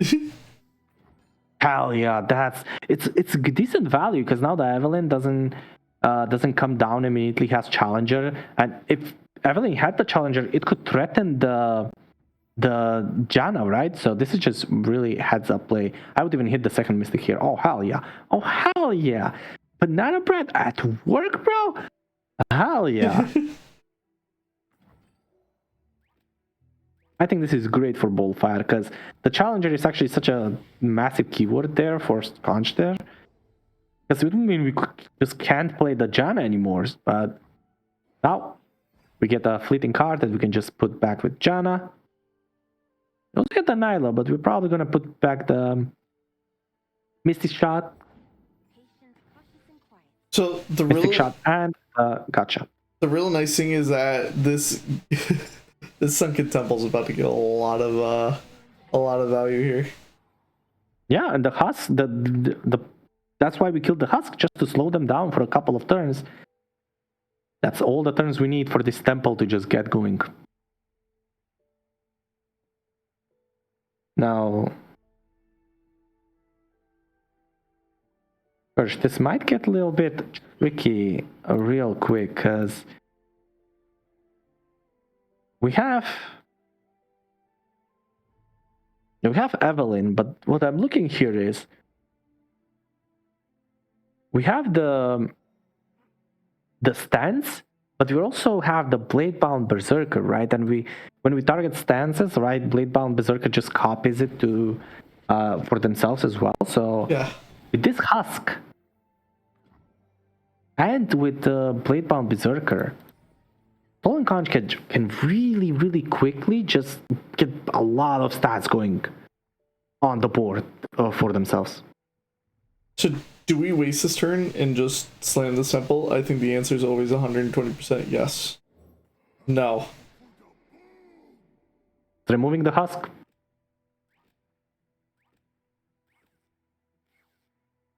Decision from Bullfire here. I honestly don't know about this one, but now it gets a little bit of a blowout. But it's not the worst.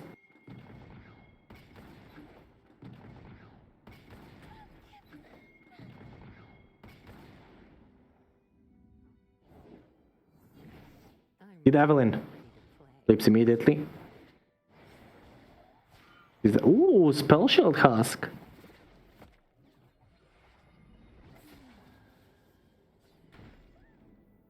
Still level up animation there, and now Spell Shield Husk on the board. And Fury, not bad, not bad. Ooh, gotcha for 1 mana. And we got a domination too. Now we can commit gotcha. Yeah, it's probably just domination here, right? I mean, the Blade Hound also doesn't sound too bad. Honestly, at this point, even the They Who Endure doesn't sound bad, but yeah, domination just to give all of our 1-drops +1/+0, it's really good. But we decided to go for the Blade Hound Berserker, which would mean all of our full speed target spells on a single unit gets doubled. And I feel like Bullfire probably goes for Temple here, because that spell shield is really, really strong here.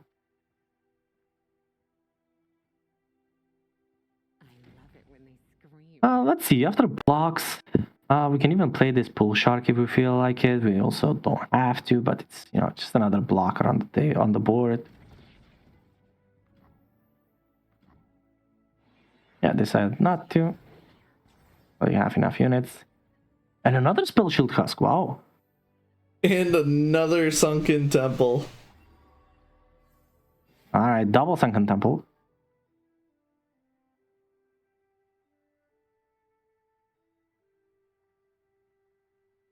Do we ever play the second temple? I mean, yeah. Firstly, you play this card because it's just you drawn 7 cards this turn. That's a lot of cards. With temple, this card definitely becomes a threat on the board because 7 damage with brash, not to be messed with.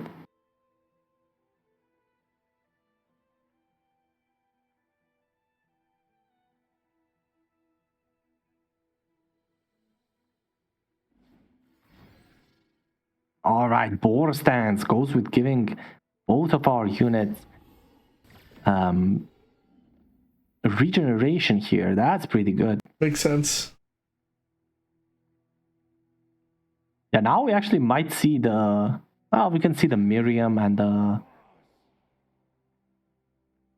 That was the card called... The 5-drop bird.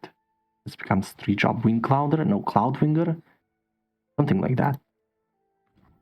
Cloudwinder. Cloudwinder. There we go. Ah, so I was pretty close. You can see the Cloudwinder come down this turn. And plus the Miriam. Gets a lot of draw as well.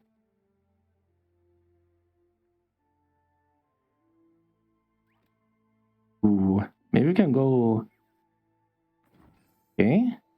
So it's probably gonna go hard on trying to remove this Bladebound Berserker, right? They might actually do it if they decide to commit their whole hand.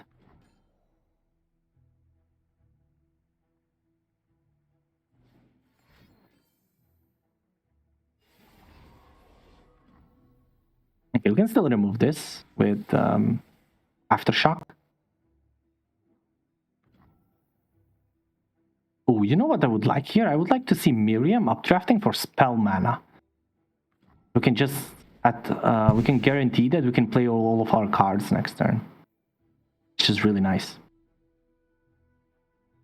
Because if we updraft for a card draw, we might have like only 8 mana, but then too much cards for our mana to play. I don't hate just updrafting for mana, but we decide to updraft for nothing. And on the other side, is it Dehu Endure time?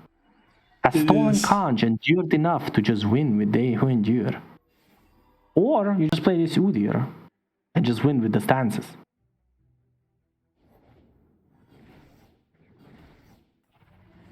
Right, that's like what? That is a big 15, boy. 15 at this point? 13, 13. Wow, I was really close to that. Alright, so Ballfire's current objective, survive.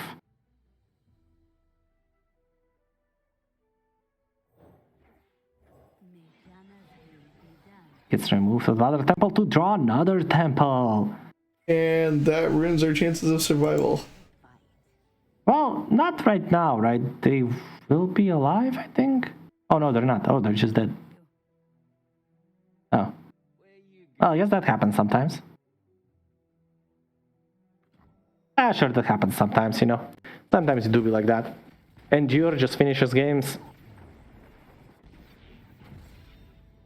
Yeah, that's what happens when you endure enough. They can endure, win games.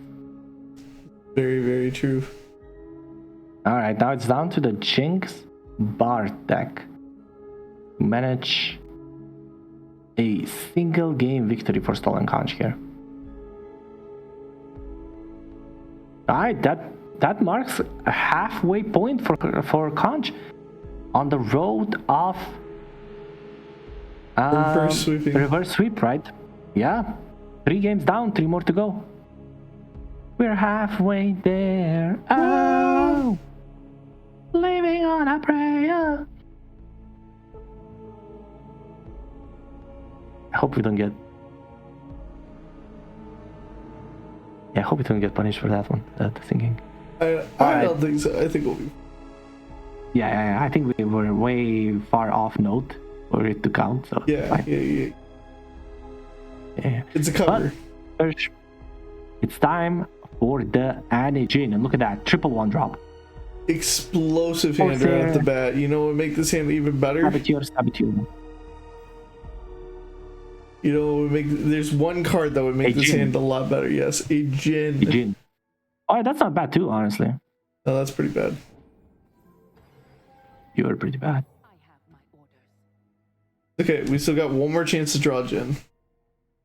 Yeah, the problem is Stolen Conch has this really insane counter.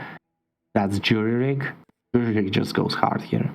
Yes, I wholeheartedly agree with you. Yeah, so basically what you're gonna see is Stolen Conch and Bullfire just trade units and damage for the Nexus here. And once that Bard comes down, it might swing a little bit in Conch's favor.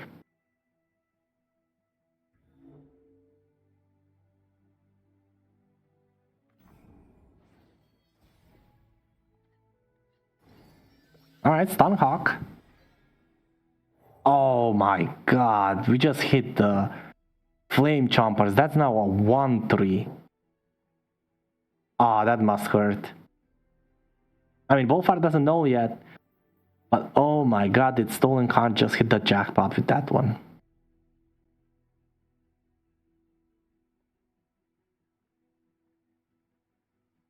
I imagine we're just going to see a full swing here. I mean, Stolen Conch just plays this Flame Jumper just as a Flame Jumper, just as a 2-mana 1-3 challenger. No discard shenanigans. IS doesn't go for it, but instead we're going to see a burst summon of a Jury Rig to get a trade here. And with that, both Saboteurs are off the table. And Bullfire just manages to push 3 points of damage.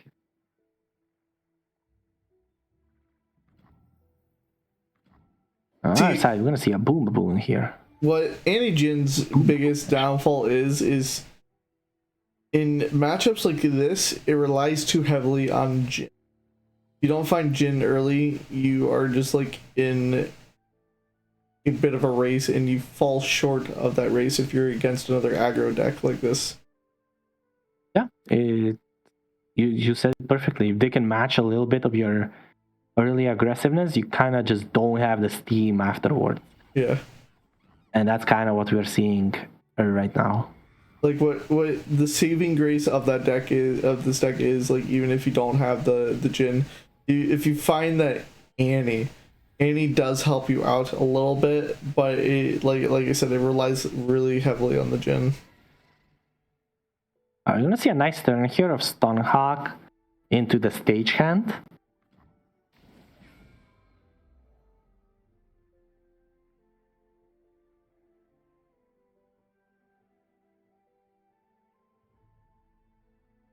So yeah, Stunhawk into stagehand. That's stunning 2 units. So the swing doesn't look that bad.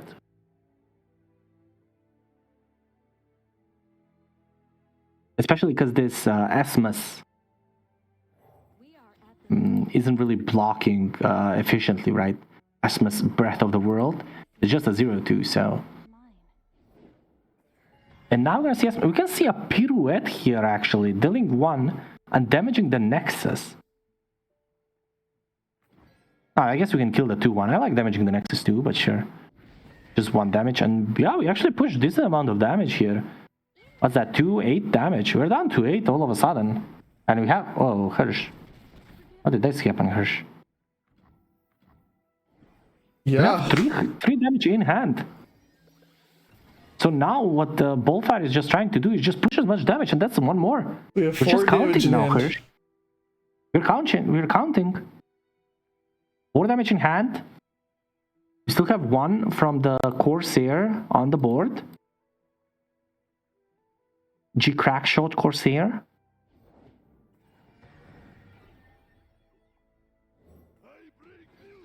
Alright, there it is. Yeah, we're probably gonna see a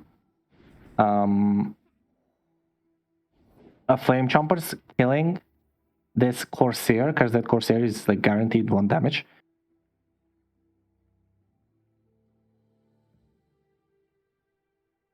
But with Augment Experimenter, honestly, there is a decent chance that we actually find enough burn to end this.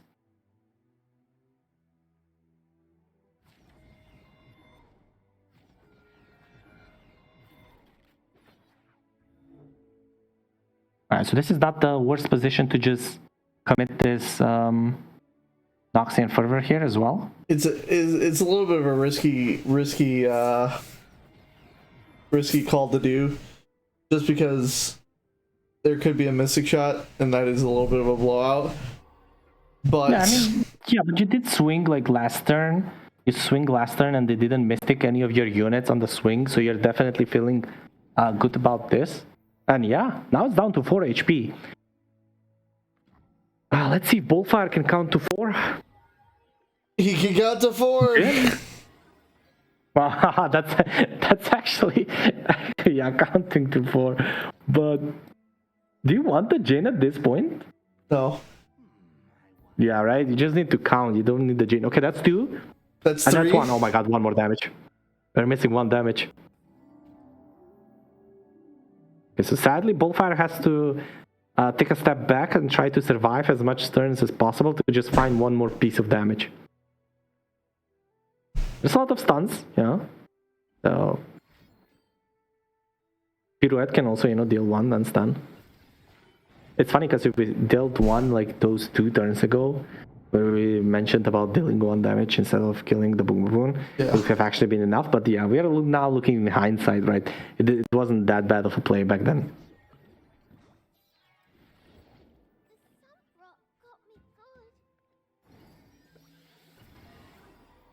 Oh, blowback is good. There's interaction. That probably means that our Imperial Demolitionists might not get through here. No, There? now it Oh, won't I hit through. missed it. Wait, now there's counting on Conscious side. Because this elusive hit 5 damage. 1 more unit can hit. It's probably gonna be that Zonite Origin for 3. That means 8. Conch has enough to win the game on next attack as well. No, on next turn, basically. Oh wow. Oh my god, wait a minute. So if we play...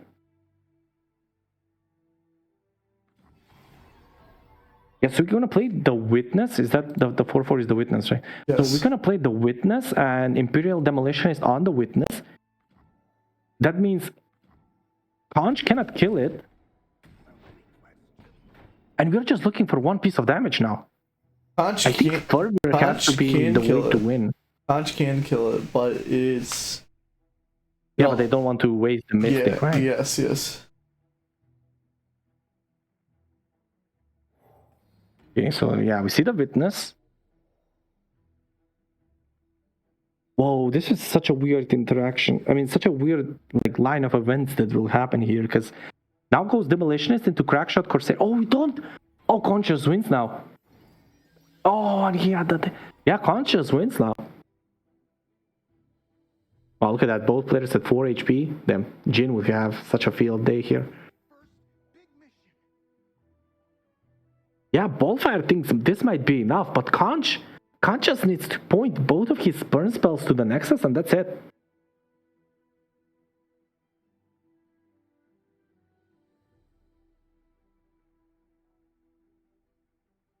So Conch has to be extremely careful.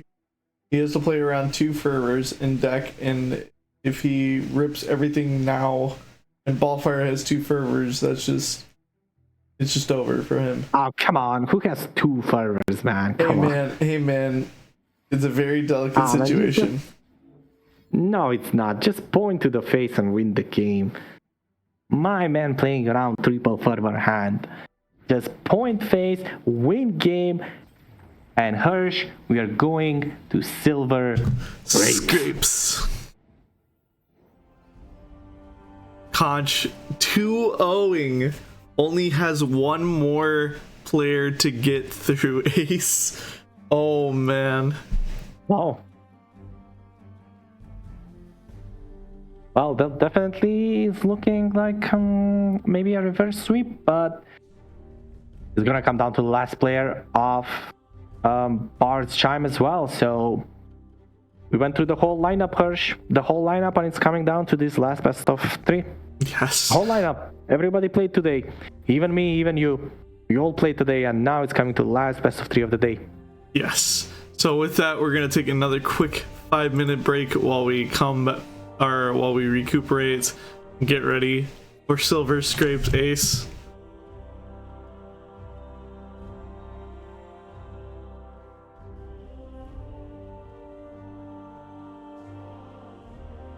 And we will be back shortly.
Your lips are stained with fiction. You always have your reasons, and I smell you rotten. Your hands are sealed in pockets. You fill them with your secrets. To you, I am nothing. I am.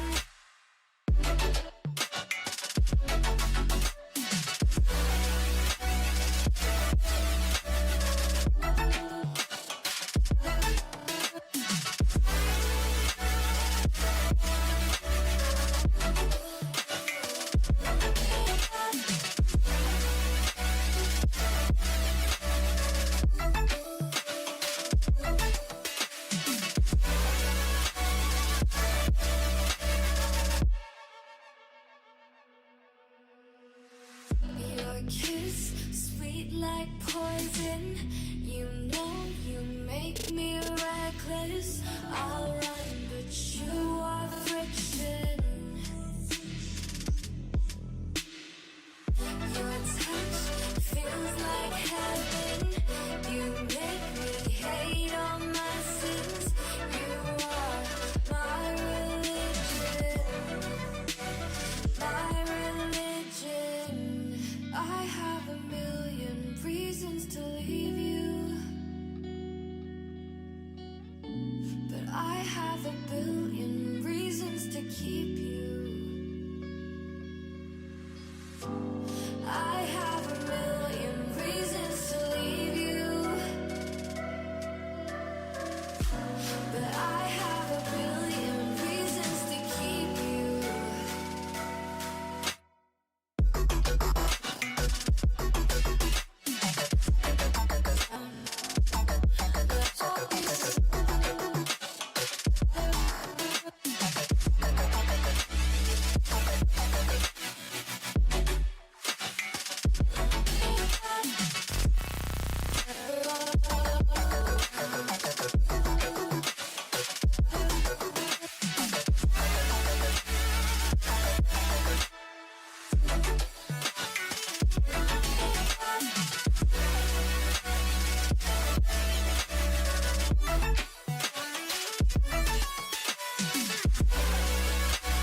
Welcome back, everybody. Aegis Esports AAL Aegis Ascension League relegation tournament. We are in do or die. Game 5, Silver Scrapes. Ace, how does Silver Scrapes go? It's been so long since I've heard it. I can't remember. No, you're not catching the vibe? No, I'm not catching the vibe. It's all about the head bumping, you know. But all that matters is that we saw Luna get 2-0 up, and last man they sent is Conch. Conch 2-0s up on the other side. And it's game 5, the last, the most important, the one everyone will remember. And it's all coming down to this. No matter what happened in the last 4 best of 3s, none of that matter. It's who can perform in this best of 3 matches the whole prize. Yes. And let us throw it into the deck so we can get straight on into this. We have, once again, Stolen Conch, Bard, Jinx, deck that does not do well unless you draw champions. Yes. Moving on to the second deck, we have Poro King, the man, the myth, the legend. We deck that is extremely potent, especially if you draw 2 snacks in your opening hand as well. Moving on to the third and final deck, we have Evelyn Udyr, a very potent deck that wants to basically buff as many units as possible, get this Blade Bound Berserker as healthy as possible, give it as many keywords as possible, and be able to keep this board wide. And if we can't get there to the end, we are killing so many husks, we're killing so many units and trading that we have They Who Endure to kind of round it out and get us across the finish line. Now moving into Lizzie's match, or Lizzie's decks for the night. Starting off, we have Leona Vladimir. Take this one away, Ace. Well, Lizzie, the last person in the lineup for the Bard's Chimes. The one to hold down the fortress, right? If they fall, the team falls. And let's see what are their weapons now. I see Leona, I see Vladimir. I know immediately it's gonna be a heavy Daybreak deck, and I am completely right on that one. We have pretty much all of the Daybreak cards. All we want to do is get on the board and take advantage of those great Daybreak effects. We want the stuns, we want the buff spell, about the buffs that we can get. We want the Solaris Sunforger with the lifesteal. And how do we win games after we establish good boards? Vladimir, Winning Light, or the big boy on the top, Captain Farron. To combine that, we do need some interaction like any other deck, and this deck for interaction has Tellstones from each region, Noxian and Argonian, a couple of buff spells for Pale Cascades and Might to get over the top, a Burn, a little bit of a Reach with Noxian Fervor, and Sunburst, Daybreak, and Control the board kind of spell. Overall, a deck that really wants to get on the board, get those Sun Guardians in, get some Daybreaks going, and once it gets on the board, it's really looking for ways to end. And Winning Line, Captain Farron, and the sheer amount of stuns that it have are the clear-cut main win condition that they have. Correct. Moving on to the second deck of the night, we have Udyr, Sejuani. Nothing really too different besides an addition of Glacial Saurian coming back into rotation now. But yeah, classic mid-range. You know, when you're in Freljord, the good old bird into dog combo is, you know, well known throughout the Runeterra that is absolutely broken. But that plus a reptile plus a lizard on top, now it becomes a bird dog lizard combo. That's a 3 of a kind. That's better than a pair. Absolutely stomps everything. It's just really good mid-range deck, so you know, fits the narrative of the first one already. So just a nice mid-range deck that it can really take advantage of all of the different units that will be buffing your deck. You know, with Omenhawk and Yadulski Snow that we mentioned, as well as the Glacial Saurian. You just really buff your units, cycle through the units, just put stuff on the board and just control the board from there. And to control the board, of course, you have those nice little Demacian strike spells. 3 single combats, 2 gentleman duels. Combine that with all the freezes and buffs from Freljord, you have a textbook mid-range Runeterran deck. Yes. And moving on to the third and final deck, a deck that I don't really like to see anymore, but it still haunts my dreams. We have Fiora Shen. Yep, a definite blast from a blast from the past. There we go, I got there. Fiora Shen. Back in the day, it was the juggernaut. It was the clear cut. When you say mid-range, this is what you meant. You know, just a nice unit-based deck that had decent amount of interaction. Now, these days, it can look like anything, honestly. As you can see, the curve is super low. There is just so much 1, 2, and 3 drops. Basically, the highest cost card is that 2 copies of Concerted Strike, you know. So, but the units will get big. You know, you have Greenglade Caretaker that just with each barrier you give just grows bigger. Then Fiora, you know, they might not be big, but with the buffs and Fiora's innate ability to win games if it kills 4 units, it's definitely something to be scared of. And with just all the challengers that Demacia can provide are basically in this deck, the board will be controlled. You just cannot have your units on the board and expect for them not to get challenged and forced into combat, because that's literally what the deck is made to be done, made to get done.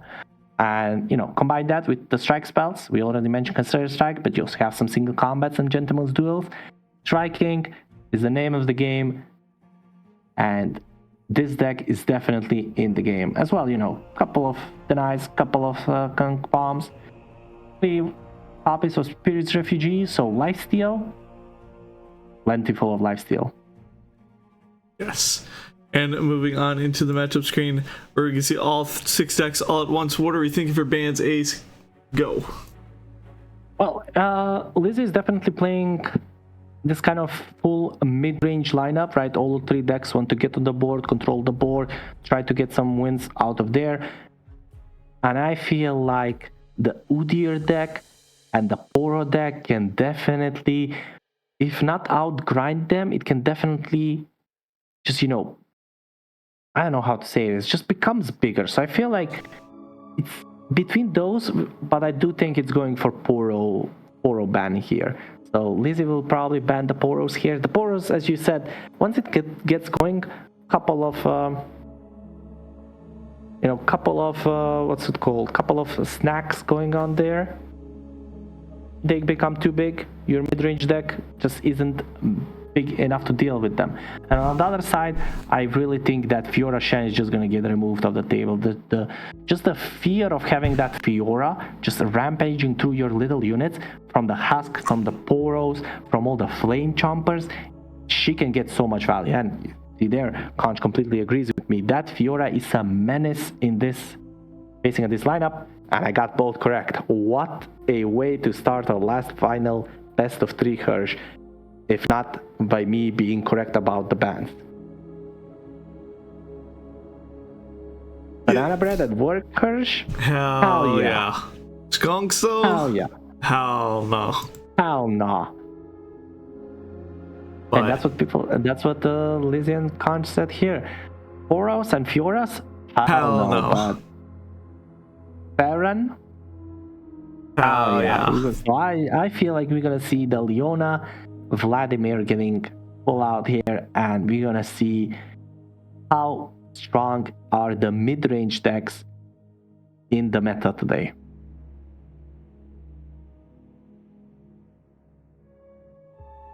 So first up on the docket, we have Udyr Sejuani versus Bard, Jinx, and so far we don't have the greatest of curves on the side of Lizzie so far, and I think this is post mulligan.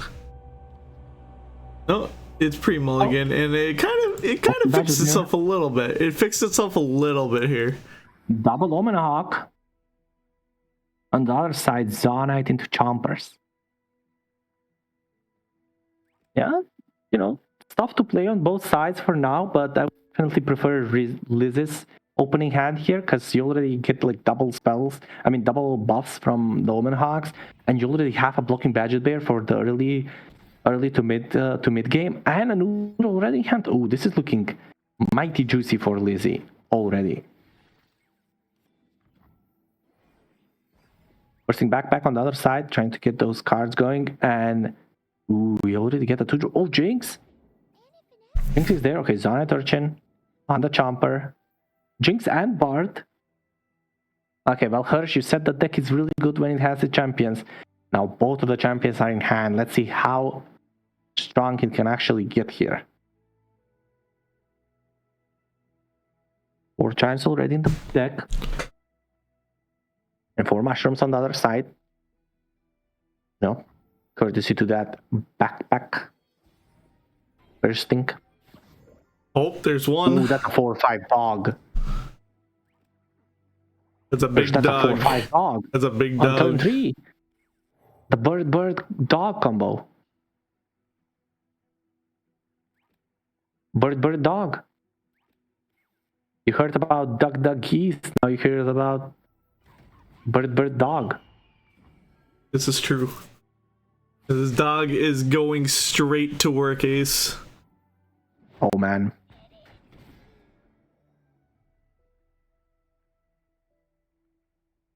Yeah, Liz is about to have so many big beefy units on the board that I don't know if Kanj can deal with all of them, but Bard already in hand, double Bard, Bards, Jinx there too. Kanj can, get some more chump blockers on the board, get some more Jury Rigs, some more Zonite Urchin, maybe some more Flame Chompers, some Boom Baboons. Just to have stuff on the board, they can survive more turns to get these champions rolling. One of the Jinx gets a buff. Oh, that's a buff challenger unit.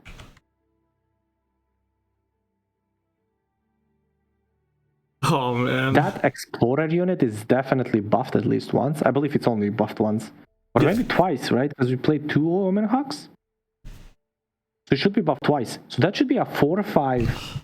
I think the Wandering Vulpine has a buff on it.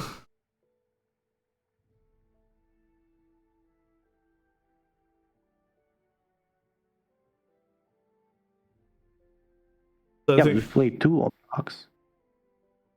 Yeah, so this one. Oh, it is a 4/5. It's a 4/5. Why would you doubt me, Hirsch? There's a lot of times I doubt you, Ace. Never doubt me. I'm never wrong. Except that one time, but we don't talk about that one time. I would like to talk about that one time. No, I just say we don't talk about it. That's like one thing I told you not to talk about. So, man, you can't have it. Alright, but what we are going to talk about is this Bard swinging. Not swinging. Apparently it's not swinging, yeah. Alright, we're going to see the Udyr come down here. Oh, Gentleman's Duel. There we go. I believe the Jinx had a 1 chime, so she's still a 5/4 after that 1 chime, so definitely won't be able to survive here. So yeah, you're probably not even going to see her. At least it does here, as Stolen Conch is keeping a lot of mana up. Maybe that would make Lizzie consider maybe even passing here, or maybe a spell first before trying to swing with all of your challenger and all of your big units. And yeah, we see a Gentleman's Duel on the Bard. This removes the Bard and makes our stance in hand cost at 0. So we can use it as well. This we can use that spell this turn as well. So, hear me out. Hear me out. We play Boar Stance on the dog. No? Okay. I guess that idea is out the door. We're full commit to get rid of this Udyr. Oh, that's a lot of stuff committed. So we only remain with the Jinx on the board. I mean, in the hand. Oh man, Stolen Congest puts all of their eggs in that one Jinx bucket. And in the meantime, we get some more buffs from this dog. Wait, why didn't we pull the 2-1? You don't get it. Why don't, I'm so confused. Why did we pull the bird? You wouldn't get it. You're right, I don't get it. Yeah, you wouldn't get it. Oh my god, that's actually just enough to be able to play the rocket.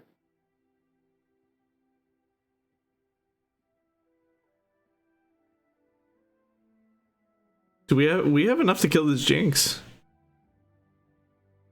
No, we don't. Yeah, we do. Fury of the North is 3 mana, right? Oh wait, no. Freeze is 3 mana.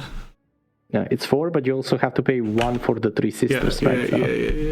Yeah. So if the Jinx attacks, yeah, this is still setting up in a position where if the Jinx attacks, we can punish it. But this Super Mega Death Rocket definitely helps a lot here.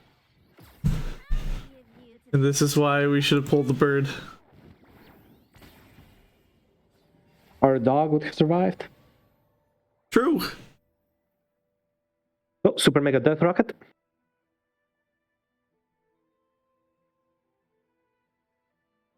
Yeah, but maybe Conch feels the pressure here to attack and actually put the Jinx in some kind of danger. You know? Because only pushing 3 means Lizzie is still on 13 HP and still has a decent, decently big board here. So Conch might feel threatened and swing here, which will get massively punished on the other side. Let's see how this plays out. Yeah, swing comes in. And once we freeze, that means the Jinx will get in range of all of our combat spells that we can have next turn, which we do have single combat in hand already. So this Jinx is definitely not surviving more than 1 turn. Yeah, no.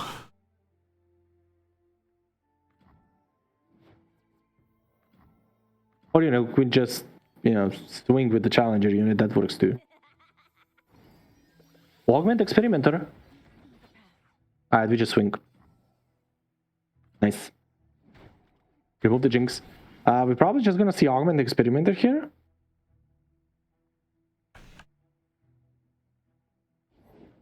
I don't feel like we can boom baboon and then wait for next turn.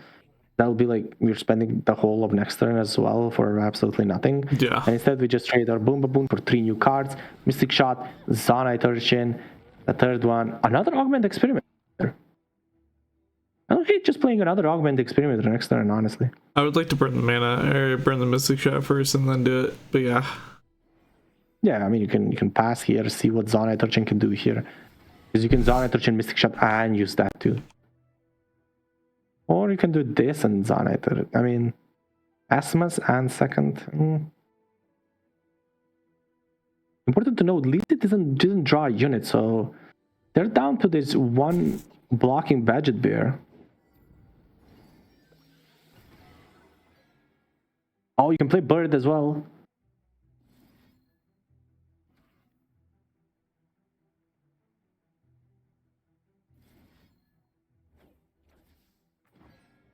Gives it +2/+2.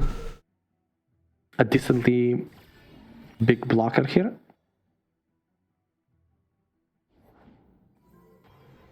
Goes Bird and then plays the Augment Experimenter.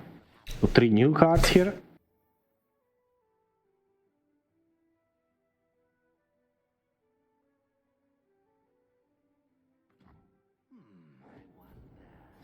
And all of a sudden, Conch is kind of in control of this matchup now. Asmus and a Flame Chompers and a Boom Baboon. So a lot of units. Not a lot of valuable units, but I believe that was like what 5 chimes that we saw on those units? 4. 4. Okay, 4 chimes. So they're kind of getting big there as well.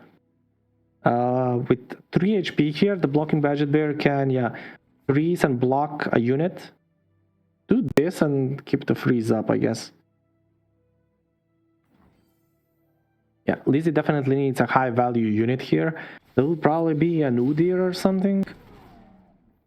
But even an Udyr, just the sheer amount of units that Conch could pull here is just kind of overwhelming Lizzie at this point. Another blocking Badger wow. Bear.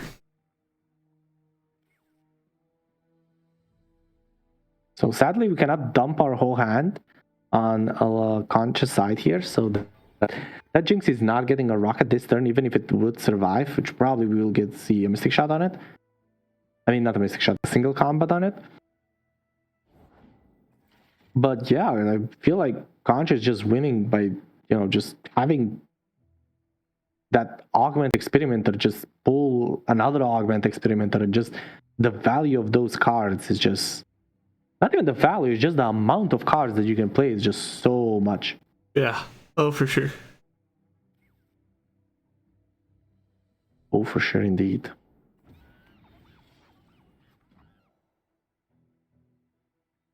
And we see a full board here, even playing over that Asmus.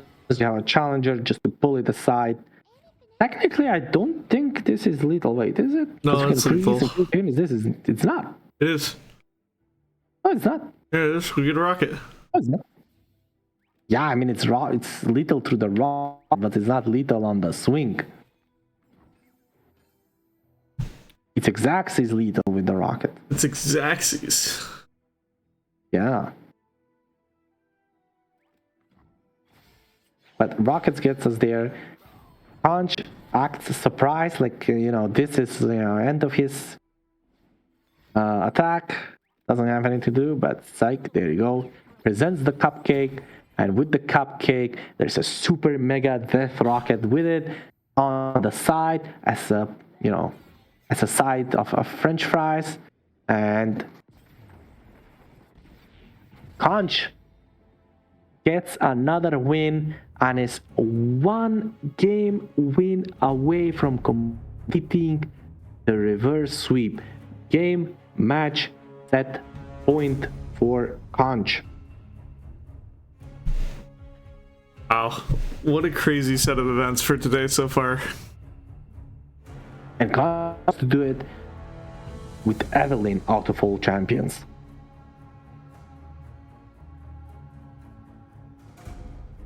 And we are seeing the run back with Udyr, the Dwani versus Evelyn Udyr. The Udyr mirror matchup. Well,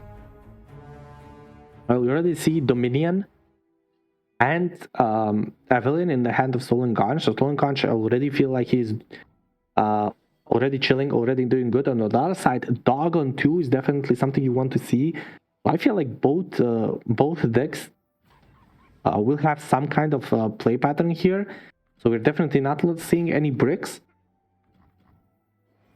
And it looks like we will have a real battle in the middle game. You just go for domination and just start stacking, right?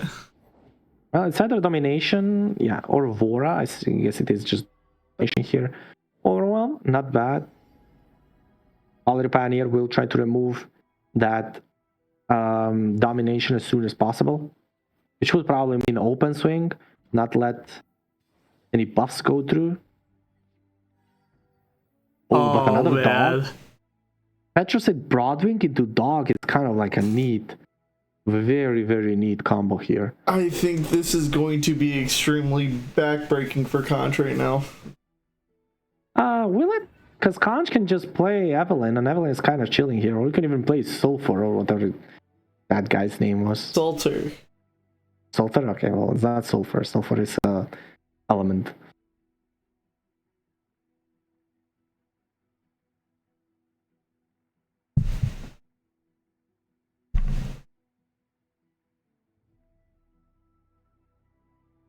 Let's see. Oh, definitely double. There's the Evelyn. So we're gonna have to sacrifice this Petrocite Broadwing into the Evelyn just to get a swing on the sides. Mind if I slip into something a little more? And also, damage her a little bit.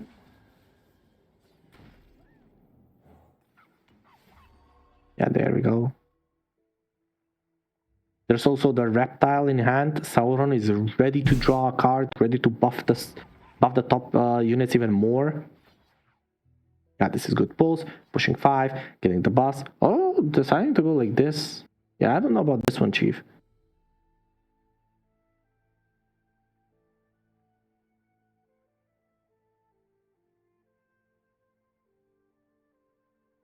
Yeah, decides to go for pulling the Evelyn. Pulling the Husk is not a bad option, but then Evelyn gets a free block on one of the doggos. Might slow down Evelyn a little bit, but I don't know. I would rather damage the Evelyn than have chance of removing her with some combat tricks or something. While still keeping our doggos in. No, we decide for removing the... And we remove the Husk, okay. We can see Sauron come down here. Draw up already buffed up unit and it's like super buffed because it's buffed from Sauron as well. Or we can keep up mana for freezes. I'm perfectly okay playing the Saurian.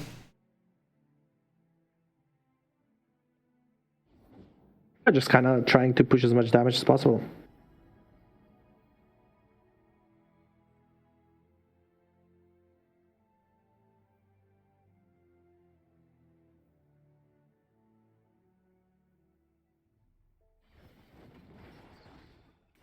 On the other side, we just see Scholarly Pioneer. That becomes a 2-4 with a regen, which is pretty decent.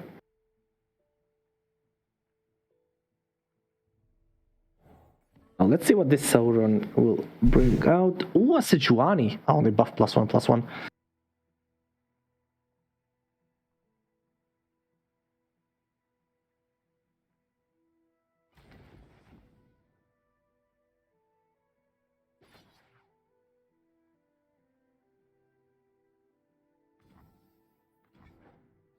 Alright, now we see the Scholarly Pioneer hit each other, but the one on Stolen Conch's side had already eaten a Husk. So is there. It will remain on the board and will be healed up fully. Now we are probably going to see the Sejuani just come down and try to remove the...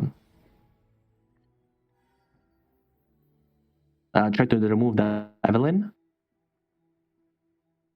Ooh, the Spirits Unleashed. Spirits Unleashed might see some play here, because after Spirits Unleashed, our unit just becomes so big. And we still have some protection for our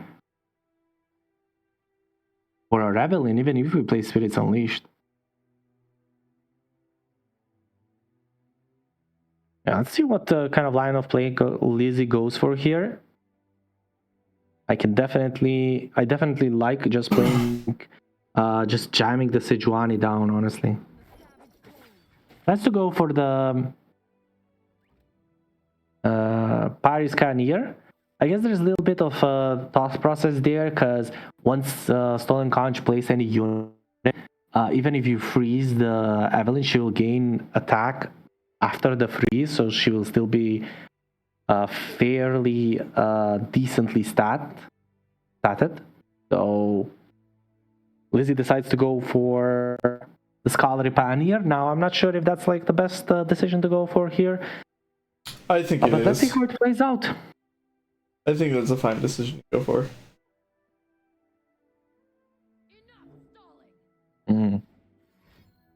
Just just getting that challenger unit off the board.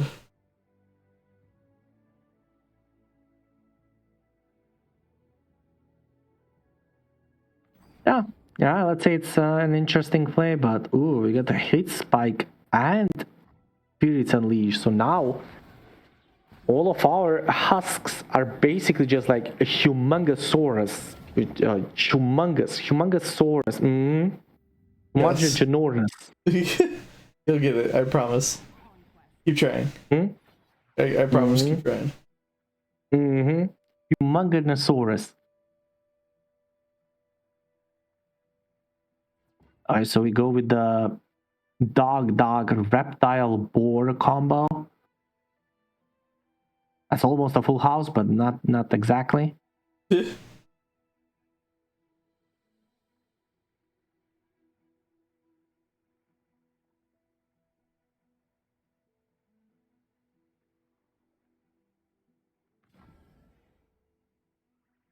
to die. Update, friend.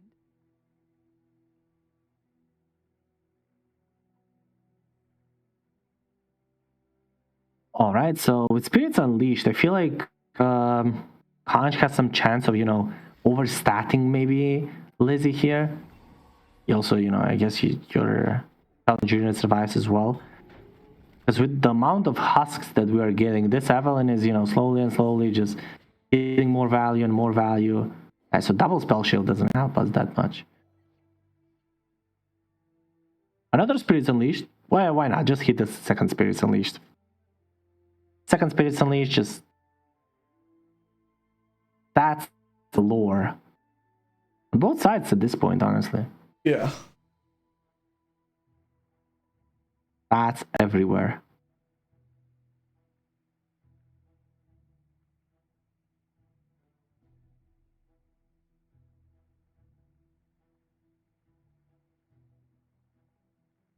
Conch debating on whether he's actually going to rip this Spirits Unleashed. Still leaves the option. Yeah, he still leaves the opportunity open. I mean, it would have been better using it beforehand because it would have buffed all of the existing husks. So we would have gotten the value right here as well. But let's not to go for it for now. And on the other side, there's not too much plays to be done here. You just play another Scholar Pioneer. I guess you can do that too. These Bladehound Berserkers are, really good units if you have those stances to take advantage of them, right? If they just stand there as a 4 mana 3/4 or whatever their stats are, if they're buffed to a 4 or 5, they're not doing that much for your game plan. So, but that can all change if you can find a way to create a stance. Yeah.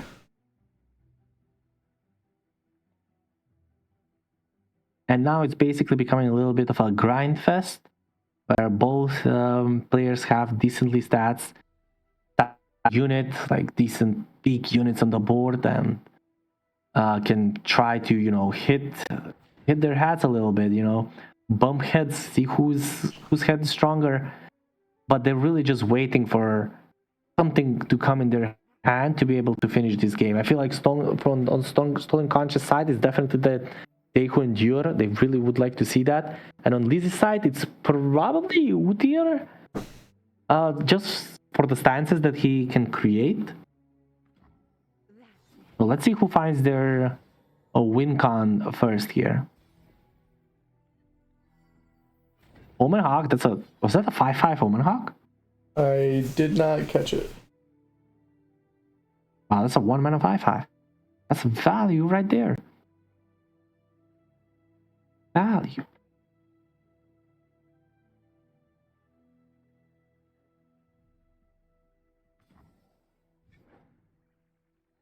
Right. So we see the Scholar Pioneer trying to remove the Evelyn off the board. Stolen Conch has answers for that, but Lizzie also has answers for that. So if we see a Three Sisters from Conch's side, it will be met by Three Sisters on Lizzie's side. Instead, Conch decides not to go for it. and just goes for this big second, or was this second one? Yeah, second Yeah. Spirits Unleashed. And look at that, Berserker, Bloodsound Berserker on both sides. Not getting much value on both sides, actually. Aura eats up all of these husks. A 9/8 Vora. Blade Sound Berserker on one side. Yeah, I agree with the same thing you said earlier. This is kind of like a waiting room for something big to happen right now. Each player is kind of waiting for that big card that they have. Oh, Udyr will do it. Yeah, we can see something like Udyr into the Bloods, the... Man, I just said it 5 times that I say it so many times that I forgot the name of it. Yeah, Blade-Bound Berserker. And still have a stance. Oh, man. And that's a 9/8 Udyr as well. Yeah. That is a big boy. Yeah, let's see if Stolen Khan just goes all in here.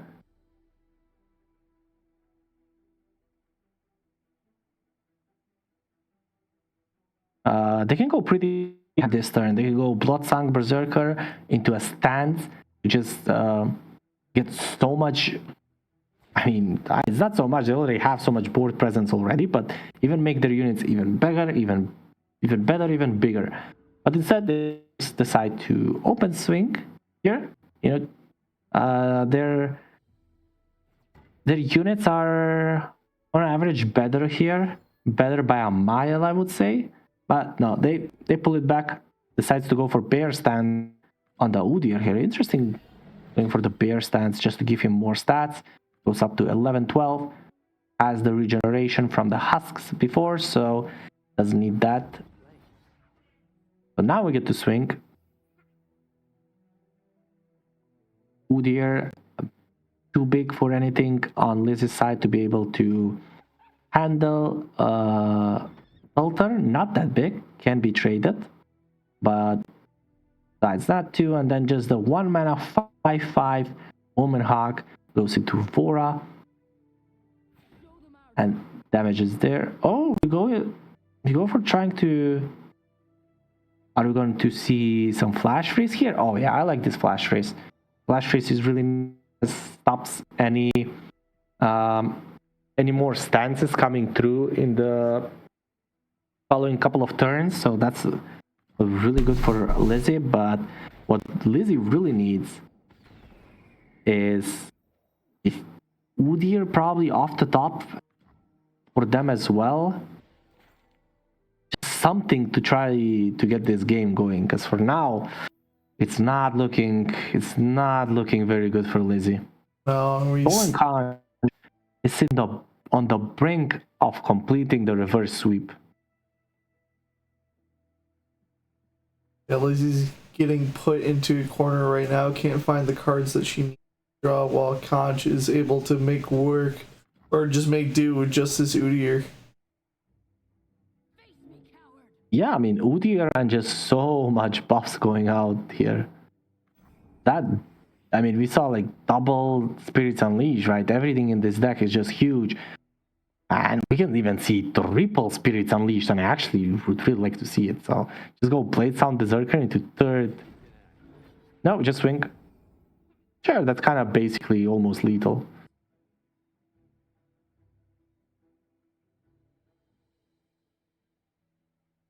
I'm very shocked that Khan still hasn't played this Blade-Bound Berserker yet. Yeah, I mean, Blonde Berserker doesn't get too much value right now, right? You do need the stands to get more value. But the funny thing is, we can use, Bloodbones Berserker to maybe even burn out Lizzie a little bit if Stolen Conch wants to speed this game up. But I don't even really think he needs to do anything. Just kind of chill, take your time, find the correct place, and just finish this game up, because that Udyr is huge. Your units are just too big for Lizzie to handle, and Lizzie can simply not match what you can put out. And this is only just prolonging what we already know would happen. But, you know, it's the last game if Lizzie loses this. So playing to your outs, even if they're just that small, you don't even know exist, it's still the correct thing to do. You always have to put yourself in a position where you have the most chances of winning. Now, those chances are looking very, very, very slim for Lizzie now, but just never give up. You know, why would you give up? Just don't give up. Believe in yourself. Believe in belief.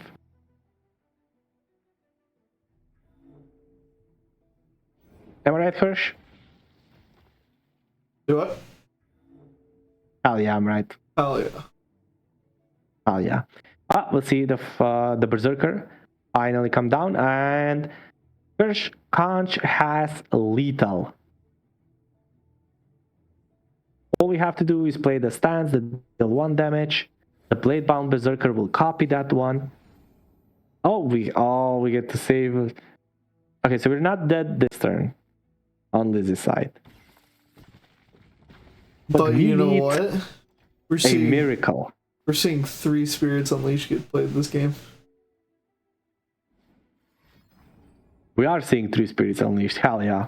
3rd Spirits Unleashed gets played from Stolen Conch's side.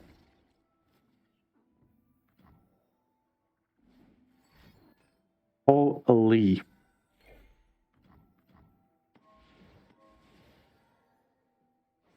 What a turn of events tonight. And another stance, and that's it. Conch manages to do the whole reverse sweep. Wow. All right, end it with a style. End it with a stance on Yarudir that will get copied. We see the last level up animation of the day, a nice little Udyr flip, burning 2 off everything on the board basically, and with that, Conch completes the reverse sweep. Yes. What an insane Yeah. matchup today, Ace. Wow, it was. Well, that was how the what was the expression? How the table turns have turns or something? What was? How the turns have tabled. No, I don't think that's how that goes. But sure, whatever you say, Scourge, you're the boss around this part. We saw Luna in the beginning of the night go 1-0, go 2-0 with those fearsome decks. Just get a win after win. But did amazingly, actually, just got 2 of the Fluxus players out really fast. Now the games were close, but Luna managed to go 2-0, and everything came down to Conch and what he can do. And Conch came in, saw what everybody brought, and just absolutely dominated. Went through Luna in the 3rd best of 3, that went into Ballfire with their Annie Jins and Poro Kings, and then in the Silver Scrapes in round with everything on the line, manages to get 2 wins against this Sejuani Udyr, basically just out mid-ranges the mid-range lineup, and manages to snag a win for their team, and they're going to the ACL. Yes, they're going back to the ACL. They were already in ACL, but they were up for relegations. Tomato. Same stuff. Yes. So with that, we have these guys for an interview now from Swain's Flock. Guys, how does it feel to secure your spot back in ACL? It feels It was guaranteed. Okay, go ahead. It was guaranteed.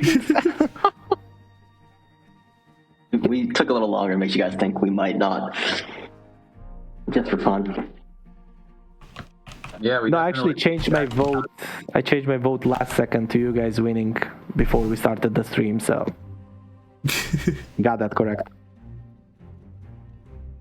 All right, Ace, you're first up with the real questions. What you got for them? Well, yeah, first questions. Let's go. I'll go with Chicas on the first one. So, Chicas, as a first player, you're like, the only player that basically doesn't get to choose who he places against. After the first player, you guys can choose who goes into who. How did your lineup feel against basically prepping against the whole meta, right? Because you don't know what you're gonna face. So how do you feel about that? Nora Swain, that didn't really live up to the name. How was that lineup? Basically, how did the lineup feel? Yeah, I definitely was hoping that it wasn't going to be the Fearsomes leading off, because that was definitely the worst for me of the three, but it wasn't. And the funny part was I went into it just saying like that it was doomed because I didn't think Zoe Jana could get through, but that actually was the one that won, and then the Swain Nora was the one that was the bigger issue, so that kind of surprised me, but yeah. And also, piggyback on that question about the lineup, Uki Ash, what's up with that? Yeah, I was really just expecting a lot of aggro, so I just was bringing a lot of just like aggro hate. But Fearsomes was like the one type of aggro that I was gonna struggle against, and I knew it. Uki Ash was definitely the best matchup against that, so that's why he banned it. But yeah, it felt like I was pretty much just saying like in advance, like I already knew it was pretty tough and I was expecting to lose, but yeah, thankfully we pulled through after that. Yeah, thankfully indeed. All right, let's hear from Alsoma. Alsoma, you are like, you did know what you were facing. So did you feel like your lineup was definitely better than what Conch brought? Or was it just, a strategy to keep Conch in the back just for, more dramatic ending? What was the thought process there? I mean, Conch likes to put on a show, so it's good to give him the opportunity. I did try to build the strongest lineup that I could find. I think two of my decks were pretty good. I'm not sure how strong Alawi Swain or how consistent Alawi Swain is. I think it's pretty powerful, but when it works, but it can just brick a lot. And it ended up not working out. In one of my games, in game 2, I tried to gamble on leveling Swain, and it didn't work out. They had an answer that kind of, I think if I played it a little bit slower or more careful, I had a better shot, but it was the deck that I was the least confident on going in. That's why I led with it, and it just didn't work out. Yeah, we definitely see some heart of the cards in that best of 3. I believe that top deck of harrowing that one game totally blew out of proportion. But yeah, were you planning on, facing triple Fearsomes coming into the day? Not really. Yeah, it's actually fair funny question. because Conch, I think, he actually mentioned it like last night, that like there was a possibility of the Fearsomes lineup, and yeah, it was pretty funny. He actually said that he was going to build his lineup more designed, I think, to deal with Fearsomes. All right, so Conch, I have to ask a couple questions for you too, right? You did manage to just win, to just beat everyone. So first question, I want a quick yes or no on this one. Was it even hard? No, of course not. Of course not. All right. So second question, if you did build your lineup to be better against Fearsomes, why didn't you go second? Why did you go second, Conch? What's up with that? Even though I said all that last night, I decided there's actually no way that they were going to bring triple Fearsomes. I second guessed. And my lineup is actually not good against Fearsomes. It's quite bad, I would say. So I did not want to go against Fearsomes. I was hoping Olsen would take out Fearsomes for me. All right, so Conch, you went through all of them. Basically, at which point did you knew that you were just gonna do it? Were there like at any point that you were maybe not sure if you can get through this player, not sure if you can get through this deck, or maybe even specific scenario in the list? So where were you, a little bit hesitant if you can get through them or not? Definitely the fearsomes. Like I knew this was going to be a 3-0 or a 3-2. Once I got past fearsomes, I was pretty certain I'd be able to win unless I got terrible draws. And I also think it helped that they banned Poro King twice in the last 2 matchups, which I think was my worst deck by far. Do you just say that because it's the worst power level of the deck, or did you just don't want to play? My microphone went bad. I think it was my worst deck, just in general. I don't know, man. Sounds like someone just wanted to play Evelyn more today. That's what I'm hearing. Alright, well, I have to ask questions for Remni as well, right? You can't win games unless you have a support behind the, behind the show. You have to have support. If nobody's supporting you, you ain't making it far. At least that's what people say. I don't know. Remni, were you stressed at any point? Were you 2-0 down? Did you have any belief in Conj that they can sweep? Or were you already, hopeless? I think after I saw they let Conch have Evelyn in all 3 games, I was fine. I was fine at that point. I didn't see any.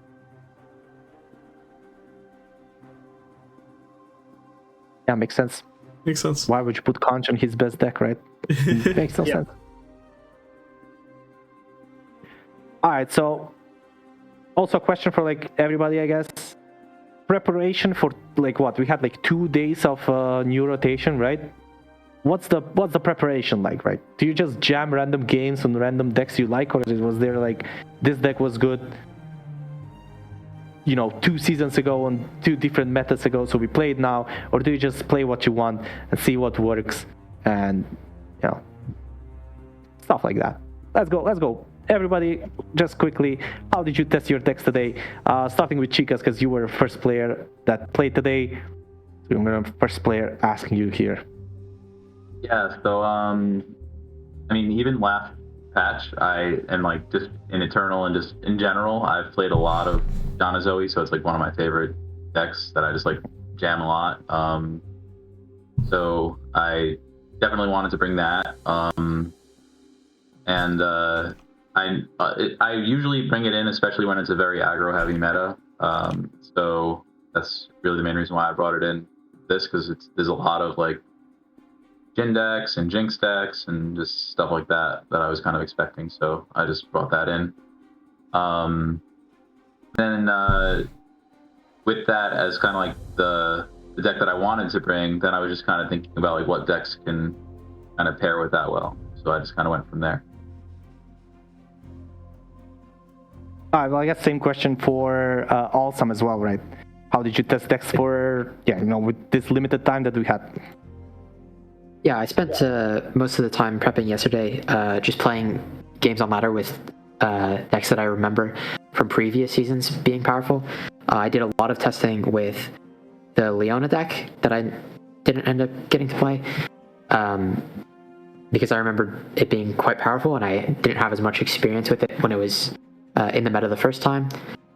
I brought Jan and Neela because that's the classic, and it didn't lose anything in rotation, and I'm very comfortable on the deck. And then I was struggling for a long time to find a third deck. I ended up settling on Alawi Swain because in the couple of games that I had to test it, it seems very powerful.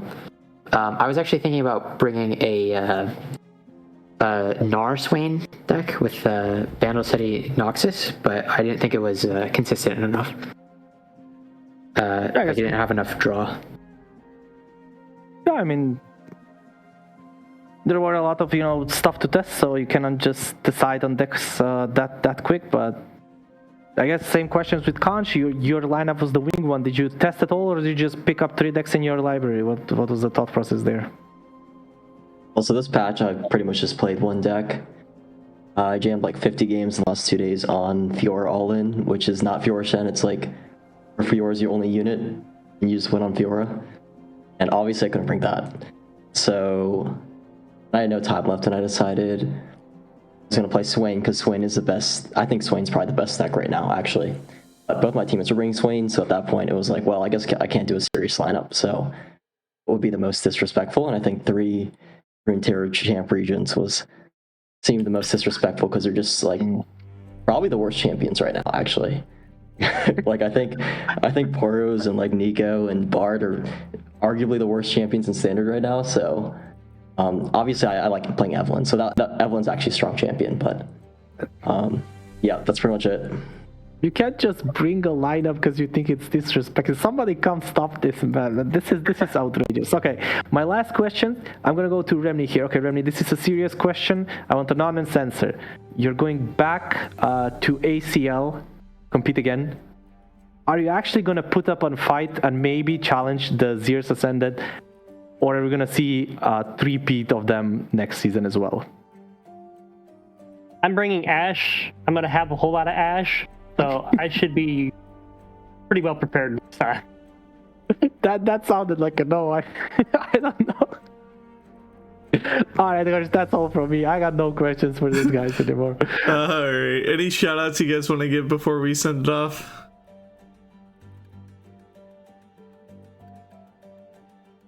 Anybody? Shout out to you guys for hosting. Thank you. Yeah, thank you guys. Thank you.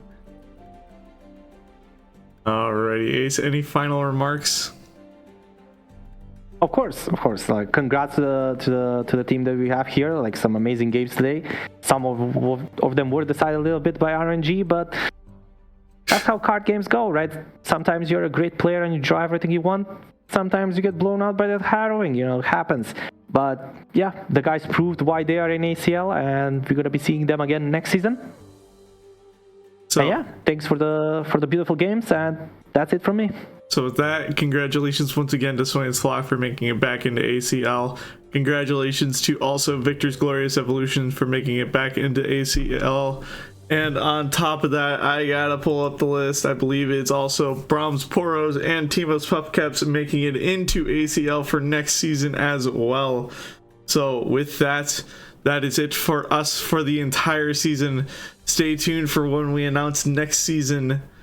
And as always, stay safe, stay blessed, and we'll see you next time.